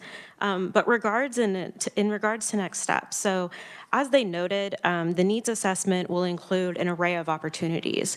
A part of that will be immediate action items that have been identified that the board can capitalize on pretty immediately once the information has been provided. And so that we are envisioning is an initial start to a longer strategic plan, understanding again that the board is interested in addressing those immediate needs, but thinking long term. And so we are ensuring that there are some of those initial steps, but then there's going to be those opportunities and elements that allow for the board to consider what really are the long-term investments that what you guys are interested in. And so then that will help jumpstart us into developing a strategic plan and the associated RFPs that you guys are all interested in doing and receiving after receiving the needs assessment. One thing that Krista and I have been thinking about, because a little bit more on my nerdy side as someone who understands needs assessments and their value, is really thinking through understanding that, yes, this is a document that the board has requested, but we also understand the extent and plethora of information that has been collected. And so one thing that Krista and I have been thinking about and are happy to explore further is thinking about how do we collaboratively plan with other funders in the state, using this as that guiding document and kind of more this is, the most recent plethora of information. What would it look like to bring those funders together and discuss, what does braided funding look like? How do we truly work together to address this situation, knowing that we all have resources at our disposal and that the board is very interested in coming alongside, not necessarily duplicating work. And so there's a whole other array of thoughts I have on how this can be used to engage stakeholders, to really help them understand what their place is in the SUD ecosystem, how they can be a part of the solution in their own way. And so overall, we're really excited for those next steps once the report has been wrapped up. And so really quick, I guess, if there's any questions, we'll take those now. And KU is available to answer any of those. I have sort of a question and maybe a comment. Silka, nice to see you. One of the things that you mentioned was, taking the time to go through all of the former needs assessments and all of the legislative activity related to different groups who've done this work before. I think it would be really interesting if there was a way to do this that didn't take a lot of time. When you find it, let me know. Put that caveat, because, this is a big lift. My experience with all those former documents is they basically said the same thing, right? And we still are in the same place we were when those were done. So it'd be really interesting to me to know, okay, this is what all of them said, with no judgment. Here's are the recommendations, this is what they said. This is what this process says, and here's the difference, and maybe why it's different. Because I think that is system change in and of itself, in how we go about identifying what the needs in our state are and whose voices we are listening to. And maybe that this is really, because we're identifying maybe some new things and new opportunities, that we're actually going to do something with it this time. Yes, and thank you. And I think that's true. And I think one big component that the other needs assessments didn't have is the private payer information, right? And so not only is the data together the first time, this is the first time that we know who prescribed what to whom and who paid for it across all public funders and private funders. And that is something that just wasn't there before. So barring all other insights, I think that is a major difference we could see right away. And I think that gives the private sector it was a black box before. We didn't really know what was happening there. The other thing on the flip side it does for us is, okay, here are the consistent themes from the beginning of at least the time some of us have worked in this business here. What are we going to, we're seeing the same things from different voices. Here's the opportunity. So let's change the dynamic a little bit. Right. Yes, Sandra, and when you're talking Krista and I's language, that's where we really see this process being different from what has happened before because of the funding opportunity, because of the excitement, and really what we're seeing is that bigger community drive of like, okay, like what has been done and what has been said and been said. So let's really come together, and that's really where Krista and I envision those next steps being a really key piece. We have what we're going to have, what we have. We're going to see what the opportunities are. The next place is really strategizing. How do we get there? Who do we need to talk with? And so that kind of it relates to the original idea. It's like, okay, well, we'll have it, and what would it look like then to really sit down with all funders and say, okay, like there is, dollars in which can be used, in ways that other dollars cannot be. How can we really make change here? And so that's really where the next steps that Krista and I frequently talk about will come in, because I hear you. Someone who worked on one of those on a plan like that, it is kind of more of that frustrating end. And so I am very excited by the work KU is doing and by the energy that this project has created in a lot of different communities. So yes, I agree with your comment. Yeah, I just wanted to echo that as well. I was feeling the same thing in early childhood. It's like, here we go again, another needs assessment, and we did this in 2019. And we had some visiting consultants from Observatory for Public Sector Innovation, and they're from Paris. They came over and they were helping us learn about anticipatory governance. And they said, after they came to one of our visioning sessions, and after the session, they said, "What'd you think about that?" And I'm like, "Well, it's not that different from what we did 10 years ago." And the woman looked at me and she goes, "Well, what's your idea?" And I realized at that moment that what I was envisioning as our future wasn't also that much different. It was just a little less crummy than what we have right now. And so that's, why we're intentionally going 20 years out, because you can see substantial change. We often have said, we don't have enough money or there's not enough time. We have time and money this time, so it really is on us to do something different. So that is why we've taken it out that far, and we would really love to hear from all of you about what is missing in that scenario that I shared today. What do you want to see in there? And so however we can connect and hear from you would be awesome. Other questions or comments? I had a quick question, one request. I know that the presentation is going to be sent out. Just, can you make sure to send it out in PowerPoint form so that we can, I just can't read anything, and my eyes are getting to the point where I can't Yes. read anything, and so it's great up on the screen, but Yes. I don't want it in this form. I just want to be able to pull it up and make it big so I can actually answer Absolutely. the questions that you're asking. Absolutely. And Thank you. as was stated, we are happy to share any of the information or materials from the project to the board. And Krista and I are happy to facilitate any one-on-one conversations that any member is interested in having with the KU team. So the provider map you indicated, is that going to be available in an interactive platform? I'm surprised that it wasn't coming. So the maps right now are a mix of publicly available data and proprietary data. So what we can make available is anything that has the publicly available data and anything that's de-identified from the proprietary data. Are we going to make the proprietary anonymous?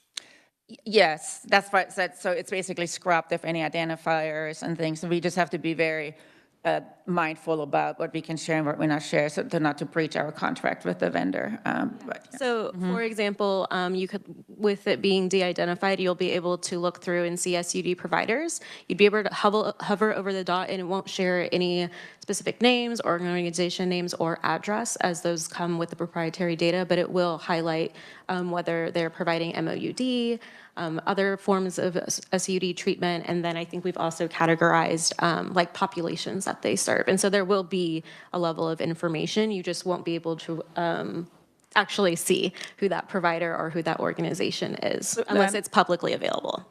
Correction, you will be able to see organizations, because if you Google who's available, you'll see it, right? So it's publicly available, but you will not see eventual provider names. But agencies and, yeah, agencies and centers. So one of my main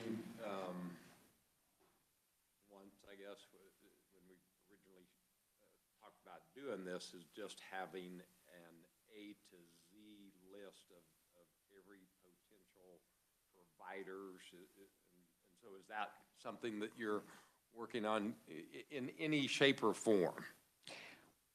We have it, but we cannot share the names with you legally. So, yeah.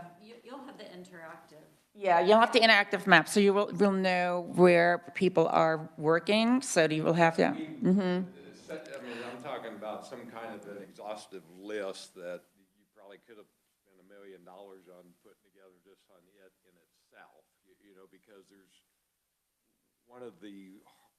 it's hard to collaborate with somebody I don't even know about. I mean, it's impossible to. So you know, as you go forward, maybe you have that list, or if not, if you can add that to your to-do list. It's not going to be just a list. It's going to be this interactive map so that you could, and so we can share. You can hover over Dodge City and see that there's 7 SUD counselors, there's a treatment center. You can also do it by, so we've got several filters in it. So you could like turn some filters on or off, or looking at prevention, or you could look at treatment centers and such. Yeah. So it's, but you know, a list, and what we have, it's out of date the moment you share it, and, but it. I assume we can add to it and subtract and. Yeah, go ahead. And really quick, so understanding that that is a piece, you know, in using proprietary information, the complement to this has been our program inventory. And so we are literally collecting organizations, we are in our own way data mining and reaching out to communities and asking them, let us know who's in your area, you know, and we're creating that separate list. And so while it may not fully identify the specific providers that we're able to see as dots on these maps, we are collecting a plethora of contact information. So if you are looking at, okay, I am in Dodge City, who is there? We're hoping that our program inventory complements that, and you're able to see an array of potential collaborators. And so that is a piece that complements this that will be available for the board for future use. And Mr. Chair, just one final caveat to all this, because this is not the first time I've experienced these kinds of lists. There are providers who do not want their name ever to appear on these kinds of lists, which is part of the reason that we have to be very if we're going to make anything public, obviously can't share the proprietary data, but we do have to be cognizant of the fact that there are a number of providers who just never want to appear on something like this. And I want to add, we have built this huge network of contacts through all of our work, and that is definitely available to you. So, Other questions or comments? I just have a quick question on one of the slides where you had the levers, which is really cool. Were the levers just a visual, or was that what your current information tells you about those? Is it just a visual?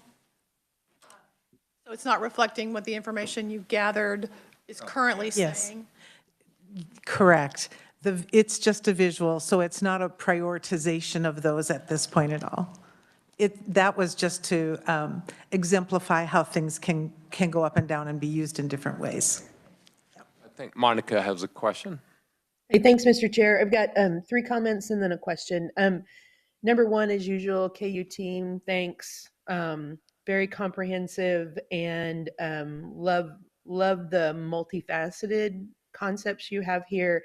I really loved when you mentioned the non-data data, going to other places to find information, the Reddit and all that. I just really think that is oftentimes missed in needs assessments, and it's great that you're doing that.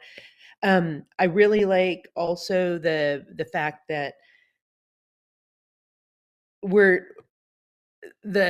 loved the interactive piece, and as you can tell, everybody gets real excited when they can look at data and information like we look at Amazon, right? And so I hope we continue to move forward with that and having those interactive options, because in 20 years the idea of a list is going to be gone, right? So I love that part. The other thing, when Jackie, you mentioned, what else, you may have said it and I didn't hear it in Pittsburgh land, but I really think that as, we look at that visual of where we want it to be, I want to have a bullet that says every pregnant and parenting human alive who needs treatment gets treatment, and recovery services gets recovery services, because of that double impact on kids, right? And in your triangle, when you showed that, no, it doesn't just impact me, it impacts all these other people. A lot of those dots are little kids. Little kids. So I would like to have that bulleted out myself. And then I would like to have an asterisk and a bullet and bolded, italics, whatever we need to, when you said Medicaid expansion. So as we move into our next agenda item, I hope that continues to be a forefront here as we move forward. Finally, my question is, where are you guys on surveying school admin type folks? I know you have an effort going there. We do have an effort going there. We are distributing, feels funny because I'm looking at you on the screen backwards here, but I could turn around if you want me to and face my wall here. You're not backwards, I'm backwards. Okay. All right, whatever works. Okay. Yes, in both, how many districts, Monica? 260? 80, I think 86, 88, something like Okay. that. Yes. We are distributing and have reached out a couple of different ways to distribute a survey that is really looking at what are the programs in the schools, what's working for them, where are the gaps, what are their needs, and what are they seeing.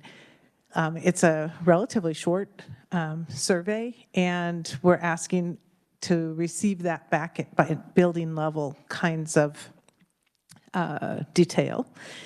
We have 80, I believe, responses so far. It's been out for a couple of weeks.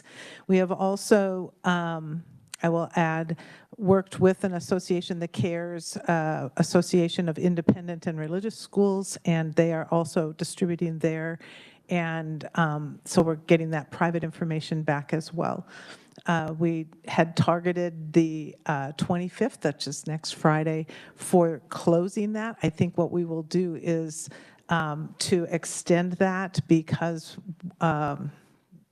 it's taking longer for the schools to distribute that to the buildings and such. They just don't have the mechanisms that are moving that fast.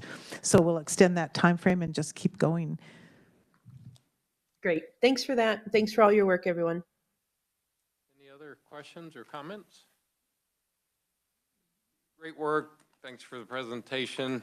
One comment, I forget in the context, but I think in referring to upcoming outreach that you're doing, you're calling it sense building.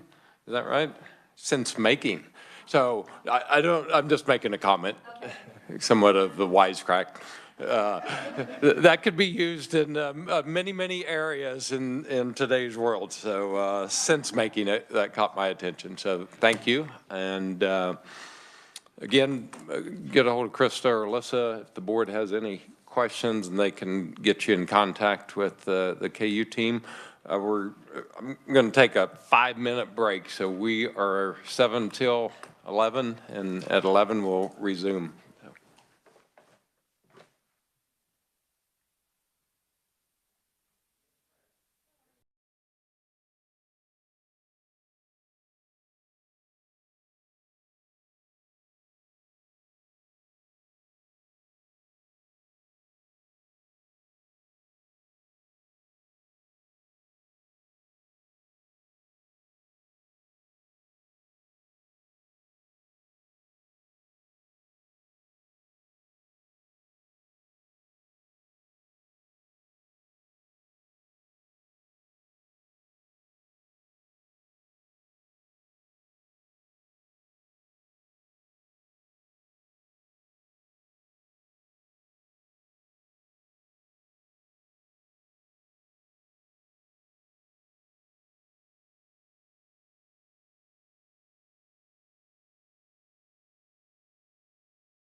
Meeting back to order. I think Jason's on his way here.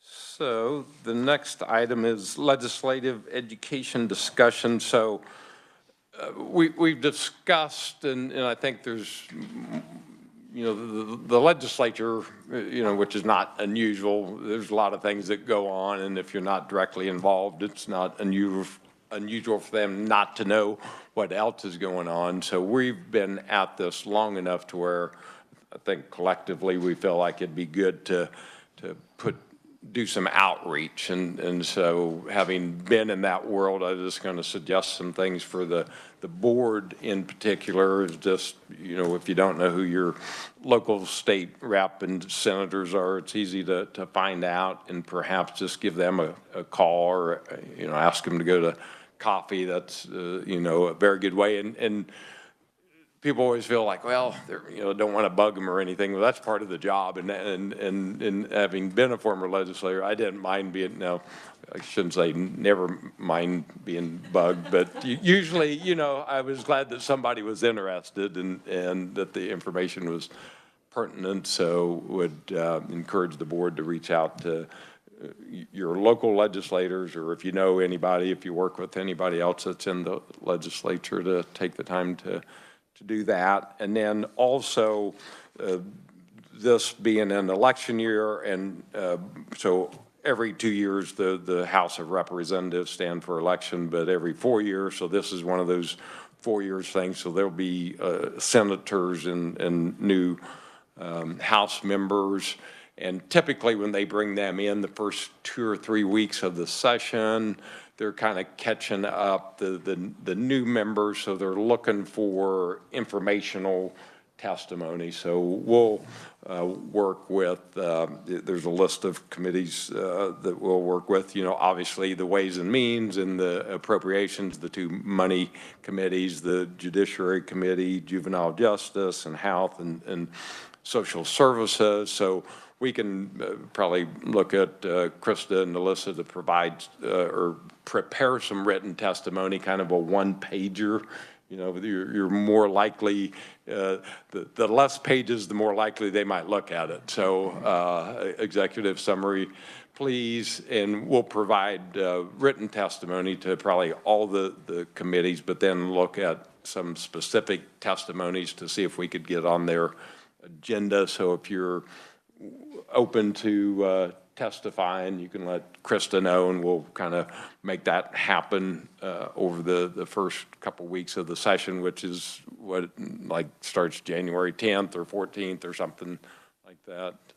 Mr. Chair, just to let you know, just due to some of the rapid things that happened in last legislative session, I do have about a page and a half letter already put together that we've submitted as written testimony, and then have done some testimony last year and the year before to various different committees. So as needed, I'm willing to assist in that project. Okay. Yeah, leadership, they'll have elections too, even though I don't see, at least at the top, probably that changing too much. But anyway, we'll strategically, just to get them informed, because obviously, as most people have said today, that money gets people's attention, and it's going to be getting more and more people's attention. So we want to let the legislature know that we're being prudent, and here's what we've done so far, and that sort of thing, and let them know if they have questions who to contact. So perhaps even if if we are testifying, would be great to do, all the committees in one day or over a couple of days, but even walking the hallways and stopping in and distributing materials goes a long ways as well. So any question about legislative information distribution? Monica has her hand raised. Okay, Monica. Thanks, Mr. Chair. As a person who received that information, I'd like to really state that the one pager is super important. But I think this committee, I believe, after considering what happened last year and taking into account what we've heard this year, I think we are, in a position to be bold. I think we're in a position to be brutally honest about what is happening in Kansas and how individual acts in the legislature can both positively and negatively impact that. But that we as a group are committed to moving forward in a data-driven way that has taken into account many voices in Kansas. So what I'm saying by that is we are more than just educating people up on the class action lawsuit and the use of the funds. I believe that is important, but we are more than that. I think we have a lot of power in the context of, hey, there's a lot of people running alongside us. So with those two things in mind, I would seriously like for us to consider, not today, but maybe in the future, being bold about Medicaid expansion. Because let's face it, if we want to talk about leveraging outside funds, that is the biggest opportunity we have in front of us as a state. I heard the statistics last night that we are down to 1 of 9. I don't want to be 1 of 1. And as we talk to providers of these services, if we were able to ensure more adults who are currently struggling, it would take a huge, huge weight off of local providers. So while we applaud them for going out and getting other funds like the folks at CHC did, I'd like for us to just consider that. That's my political statement for today. I'd also like for us to, when it comes to educating folks locally, I cannot stress how important it is for us to have those individual conversations with unlikely suspects, and having them before people come back in January, that time between the election and December. And I just think it's a really important thing. So if we did have that, a little one pager, that sure does make it easier. So thanks, Mr. Chair, for letting me try to be bold. Thanks, Monica. Can I add, this is Sandra, can I add a couple things, Krista? So one pager, I completely agree, having written those things, one page, but can we also have some talking points that may not be reflected in the one page? So how many people were served in the first 2 RFP rounds? What are some, if you have the annual reports in, what are some of the impacts of that? So it's real information about real people served with money that needs to stay with KFA. And those types of things that we can just like rattle off that we may not have room in a one page. What are those stories that are really important? And if there are particular areas of the state where these early communications that Monica's talking about should happen before January, can we call you to say, okay, I'm going to go to Concordia and I really want to know about what happened in their grant there? I mean, just having that tangible information. And I tell you, that's a good point, because you could even make use of 2 birds with 1 stone, so to speak. If you got a hold of the state senator that's in Concordia, maybe she would be glad to,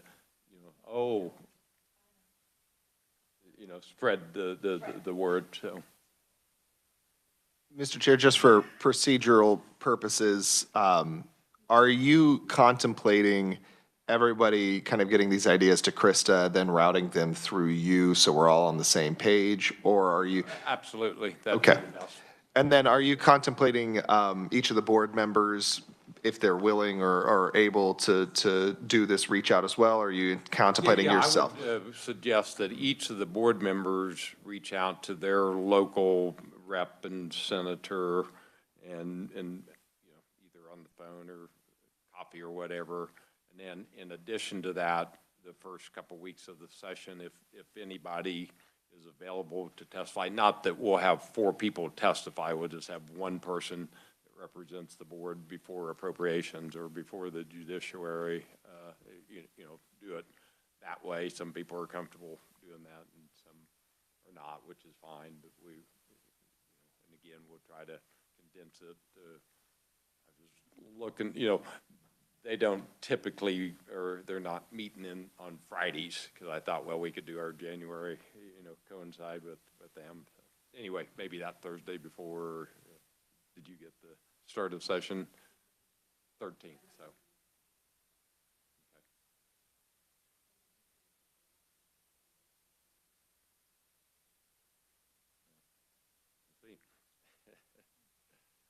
Okay, so I think we got a plan, and we can adjust as we go on. So to the end here, collaboration updates, a couple of things. If you remember, last time we appointed or anointed Robin to represent the board with an exploratory collaboration effort with the Children's Cabinet and with the Kansas Health Foundation. I know they've met, you know, just to discuss going forward.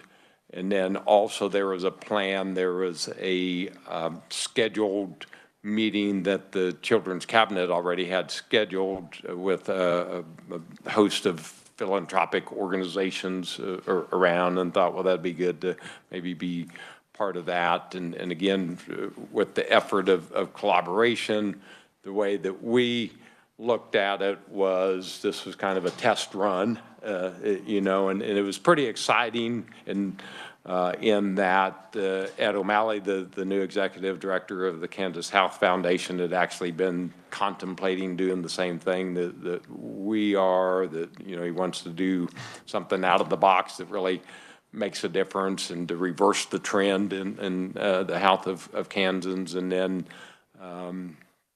do another effort with the Children's Cabinet that had some discussion with their executive director, and then you know, turned out, you know, just, I forget who made the comments about the kids, you know, they're greatly affected by addiction and alcoholism, and you know, that really needs to be part of our emphasis and discussion going forward. So anyway, that's happening, but there's nothing to report. There, I guess Robin's mission more or less is to bring something back to the board.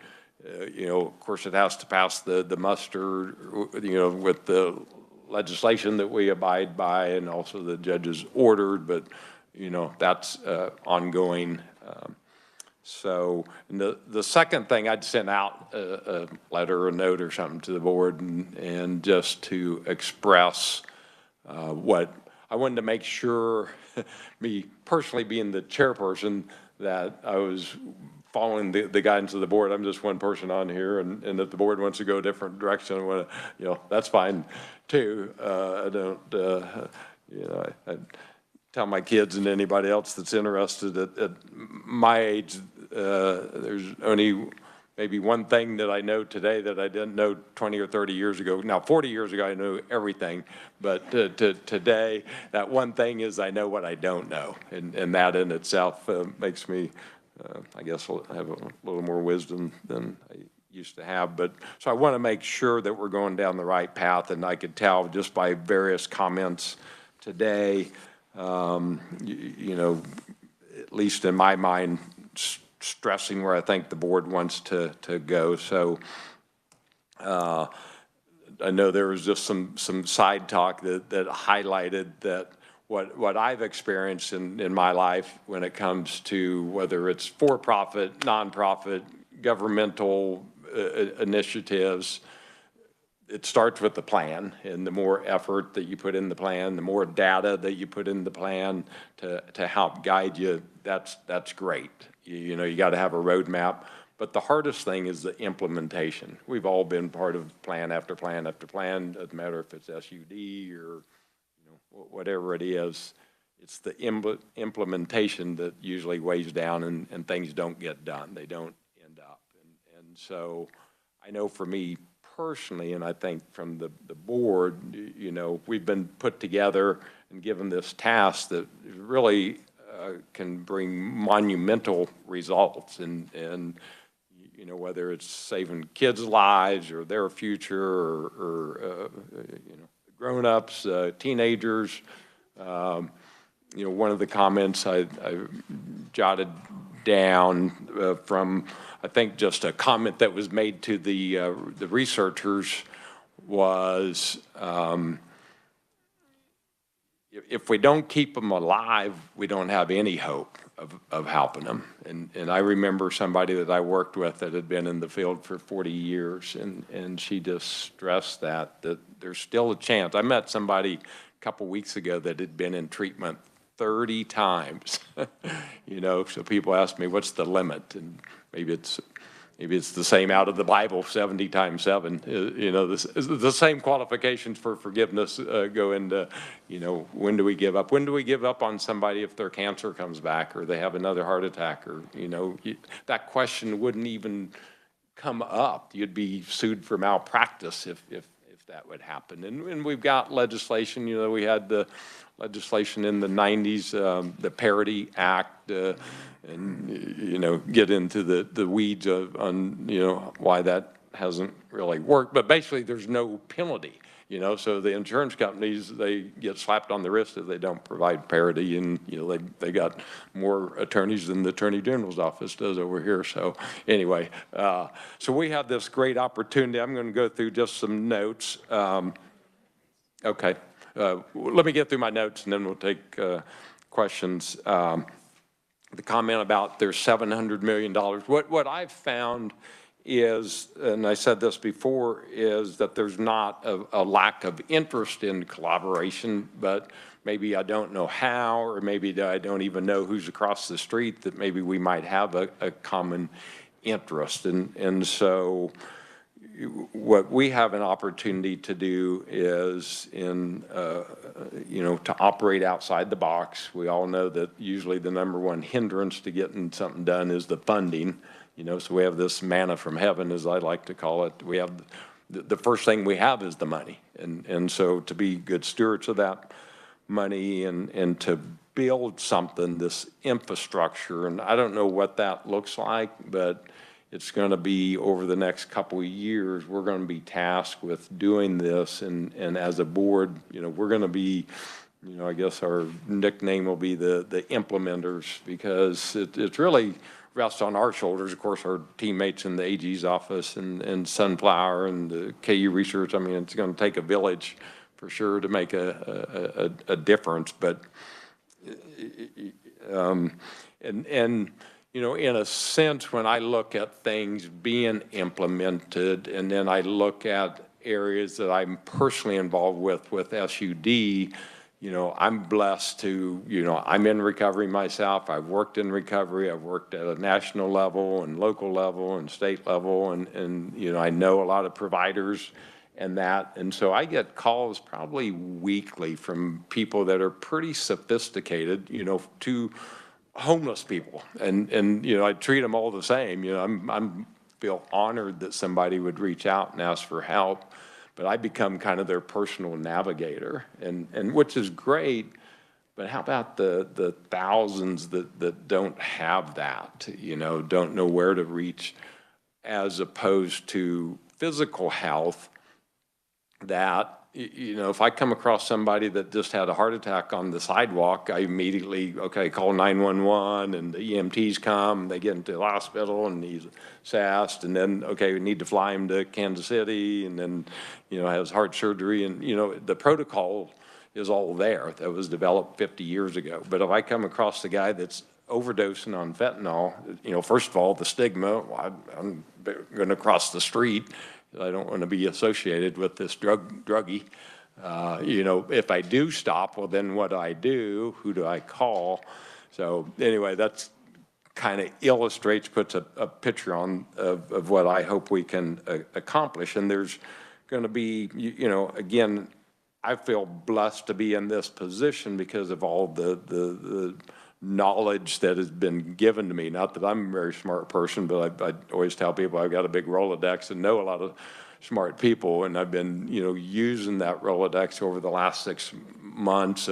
There's a guy that I worked with on the Michael Dukakis committee that is, you know, amongst the insiders, name's Ken Starks. He's probably the most advanced person that a lot of people come across in the state of Washington that actually did this 20 years ago, was able, he knew the operations of state government and such and private and that. So I've had a couple calls with Ken and saying, hey, can you come out of retirement and, just as an advisor and so those and amongst us, we probably all have resources. I know Robin knows somebody in Texas that she mentioned. And so to pull all that together, we have help at the federal level. I've been in touch with some of the congressional health experts in Washington. There's some great health care, world leaders that I've talked to. NATAP,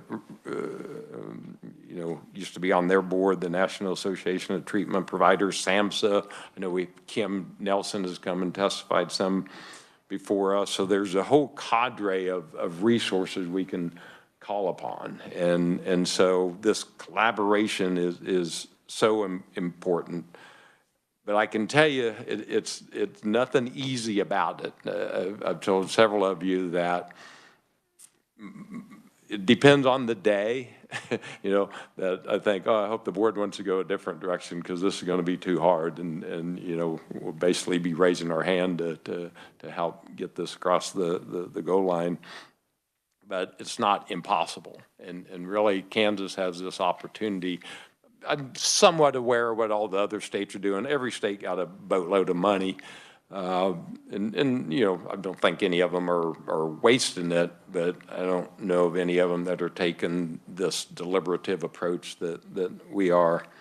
There's going to be potentially legislation that needs to be enacted. There's going to be we got judges' orders that we got to follow. Perhaps we go to a judge. I was, if we need to change something in the interest of helping alcoholics and addicts, all of that, we have the expertise to do. There's going to be power struggles and protect my territory. And, it sounds like you've already run into some of that. And you run into that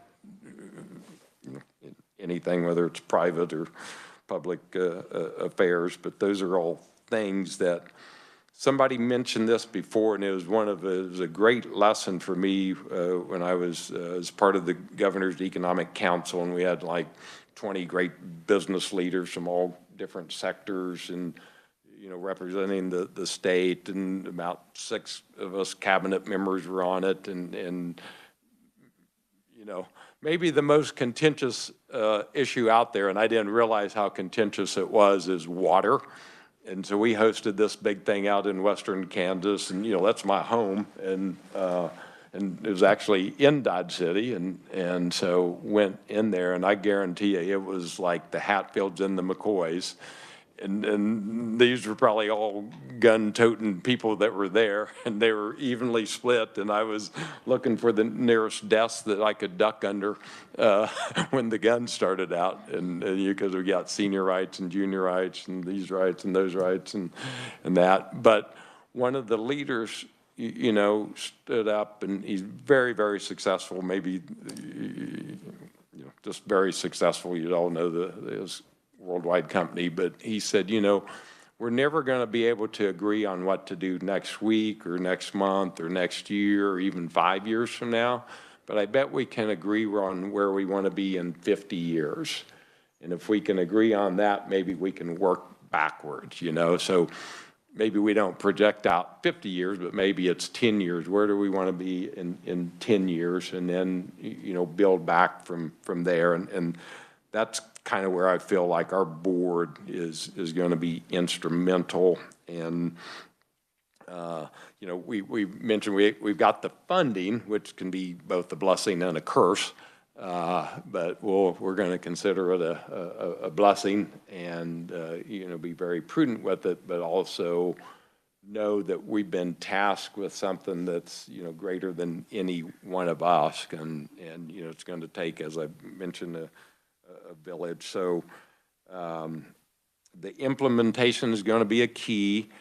My passion is, we've done great with our RFPs and our grants, and I think Jason was, saying something about, the $200,000, $300,000 grants. None of it has been misspent. It's all been useful, but my personal opinion is we're not really changing anything by doing that. We're making life easier for, different agencies, which is great. But to be transformative and to do something, we need to be, putting together this collaboration effort. The 700 million number that you cited is, there's probably, if there's 700 that you've identified, there's probably at least another 200 or 300 that's out there that we don't even know about. And so to somehow bring the funding together and all the different federal and state and local and private efforts together, again, you get into power and control and, who's in charge. And so part of our role, I feel like, is being the navigators or the collaborators is what I feel like the board wants us to go in that direction. So that's kind of my pontification. Is that the right word? I feel the board wants to go that way, and if I just get some nods or shaking of your heads that no, let's go a different direction, because I'm prepared to I'm honored to lead this committee, and if we want to go that direction, willing to take the time and effort to go that way. If we want to go a different direction, I'm glad to honor that as well. So I'm going to shut up, and any comments or nods I think we have one question. Monica? Yeah, I don't have a question, but Pat, if you need a motion, I mean, I feel like this is a no-brainer. We have to collaborate with other people, or we are simply just creating our own little tower.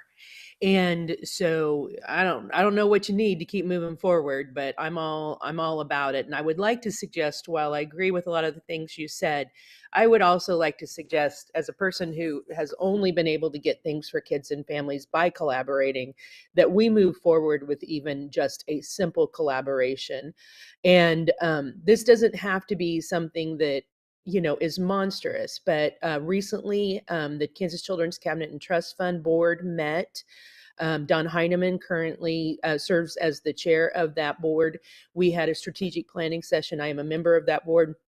And I brought this up that the Kansas Fights Addiction Board is also looking at opportunities to collaborate. And that whole board was like, no duh, why shouldn't we? Right. So I would like for us to look even at a small project or a small opportunity to collaborate. And I'd like to point out that the folks who gave us that great presentation just a little bit ago also work for the Kansas Children's Cabinet and Trust Fund and have done needs assessments for them. They have built an infrastructure and a strategic plan that the cabinet is moving forward with. The cabinet has paid them to do that. So we have a mutual friend.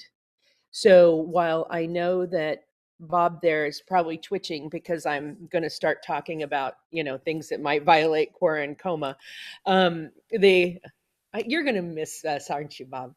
The thing that I feel like is, why don't we just simply use paid staff to start these conversations to see if we can look at something as simple as one of their greatest needs that are identified by their partners out in the field are social emotional growth and learning of little kids and their families, but specifically how to build up parenting resources. And one of the biggest needs is treatment and recovery. So what if we used those partners and used Sunflower to maybe look forward? And then finally, I'd like to say that the Kansas Health Foundation, we could collaborate with them tomorrow, even on things like data sharing, even on things like little pieces of policy change that would smooth the way for folks. So I'll leave it at those two opportunities.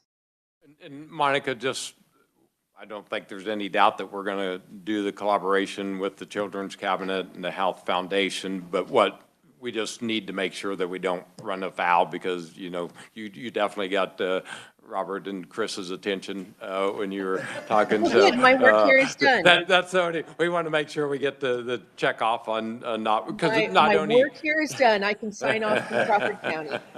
Yeah. Mr. Chair, if I could just go ahead and speak for Robert and I on the Attorneys No Fun Squad.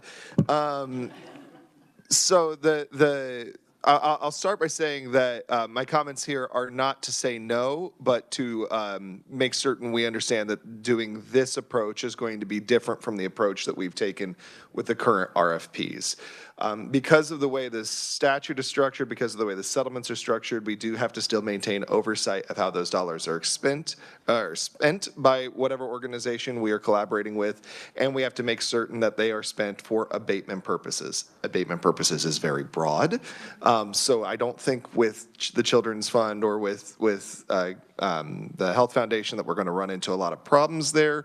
It's just that we have to be cognizant of how we structure any kind of collaboration approach. Of course, of course. When we go beyond discrete collaborations is what I'm going to call that, discrete collaboration with one organization or another. If we're talking about going beyond that, either with the idea of doing something more directed by the board of a broader, I'll say general purpose collaboration effort, which I'm not sure that sentence makes any sense as a concept, but when we're talking about something broader like that, the structuring of that kind of effort is going to require more attention by both legal and by your support staff so that we make certain, A, we are able to implement that vision in a way that is consistent with the statutes, or if to the extent that we have to talk about, does there need to be a change? We make a change that is consistent with the settlement agreement so we don't cause ourselves unnecessary headaches. And B, we make certain that the support staff has the capacity, or that we are not ignoring capacity that the support staff already has and you know, moving faster than we necessarily need to.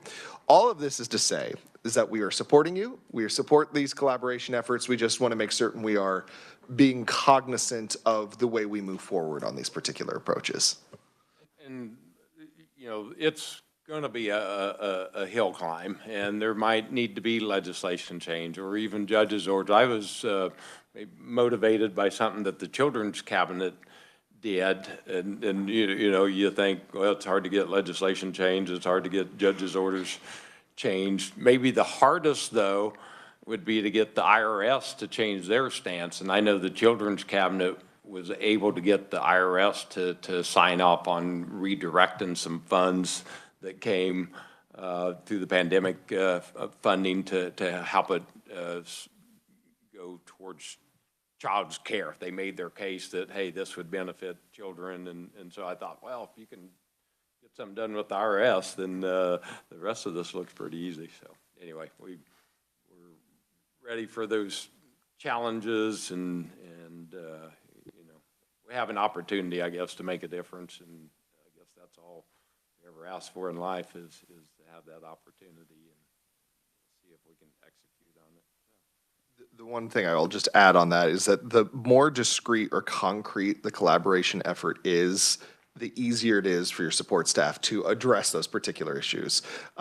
So I think the board has talked about collaboration for a while. Personally, even though I don't sit on the board, I support collaboration.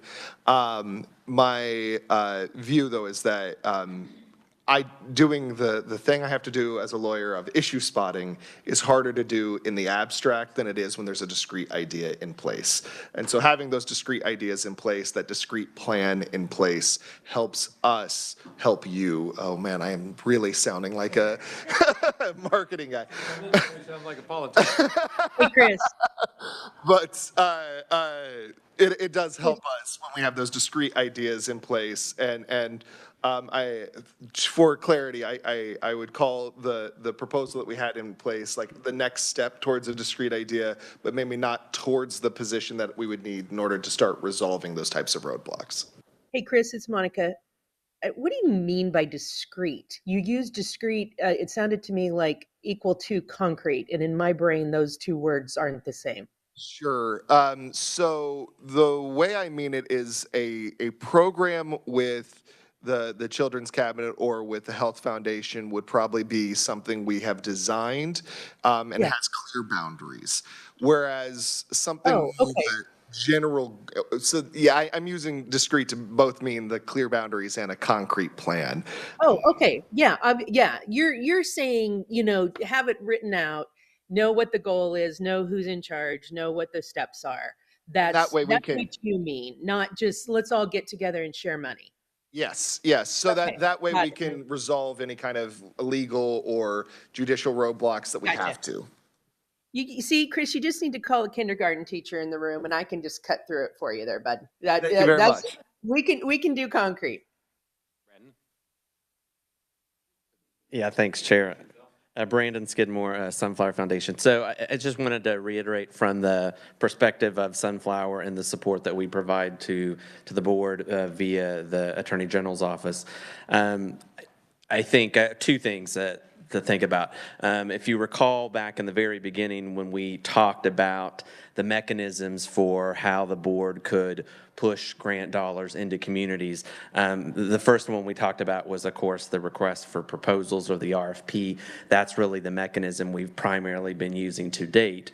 There are other mechanisms that the board consider within the realm of philanthropy and grant making. I think what you're talking about typically would fall under what we would call responsive grant making, which is when you are engaging with a particular entity or organization because they can bring something to the table that you know would be important, and you work with them to then develop that proposal, and the board considers it specifically with that particular organization rather than doing kind of the wide net cast for things that you can do in RFPs.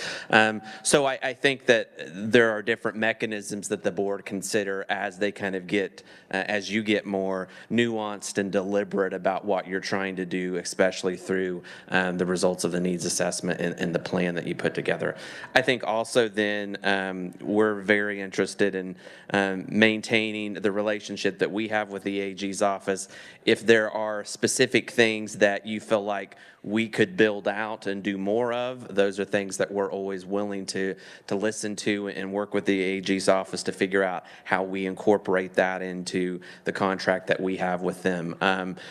To date, we have been providing the basic startup process, which is to get the needs assessment complete. Meanwhile, we were putting some dollars into communities just to, in some ways, not only address basic practices and evidence-based standards that are there that could be augmented, but also to build the relationships, to help communities understand the process that the board is putting in place for distributing money. And so as those partnerships and relationships are refined, I think as we think about moving forward post assessment, we have some new opportunities to consider, whether that's building hubs of collaboration, whether that's enhancing how we look at regional connections and partnerships. And I think all of those things probably have some staffing components tethered to them, or technical assistance or content expertise tethered to them. And those are things that we're certainly willing to look at if the board sees a need there, and we can help in any of the infrastructure that we can provide.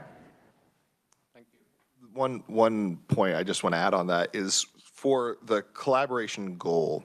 And I'm not sure that we've talked about this at length here or not, but I do think it's important for the board to know that we, through Krista, through Sunflower, through myself, have been developing a lot of relationships with people across the state.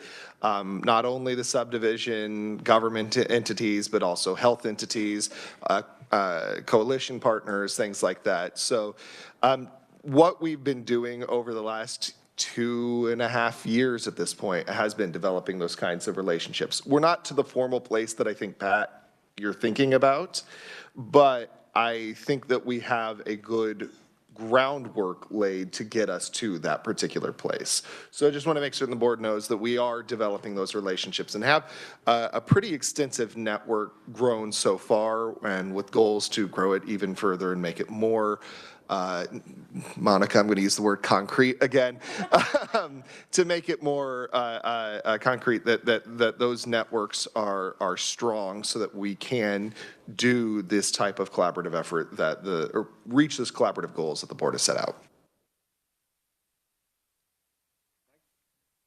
So I just want to say, just for clarification of my vision of what we've been talking about over the last year. And so a couple of things. One is the current process that we're doing for RFPs. I always envisioned the board's mindset was kind of a temporary thing to get this funding out to the communities who've been asking for it and to solve some immediate need. But that we as a board would develop a longer vision for this collaboration, for, as I've said, responsive grant making, to have this, big lasting impact for the state of Kansas. And so, so I'm very much supportive of your document here, Chair, and I hope that my vision is accurate as to what the board is wanting to do. And I do enjoy stretching Mr. Teeters as much as we possibly can. So. Thank you, Mike. Other questions or comments? Well, thank you, and we'll just keep trudging the road to happy destiny here. Our next meeting is November the 8th, and we will have some RFPs to vote on then, and we'll get those out ahead of time. We'll maybe have a little bit more of a plan as far as the legislative agenda and try to work.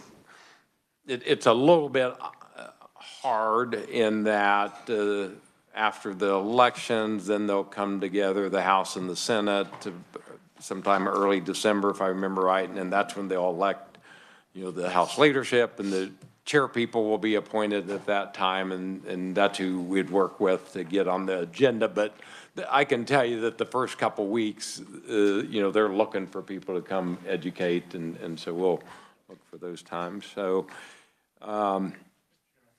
Robert? Just to go ahead and put the aforementioned Cora Coma hat on briefly.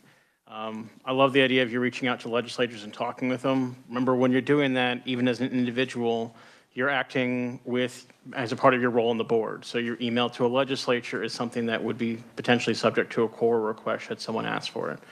I don't imagine any of you would write something in those emails that would be problematic in any way, but just be cognizant of that fact that those would constitute records of the board also.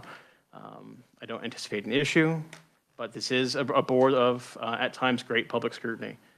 So just keep that in mind.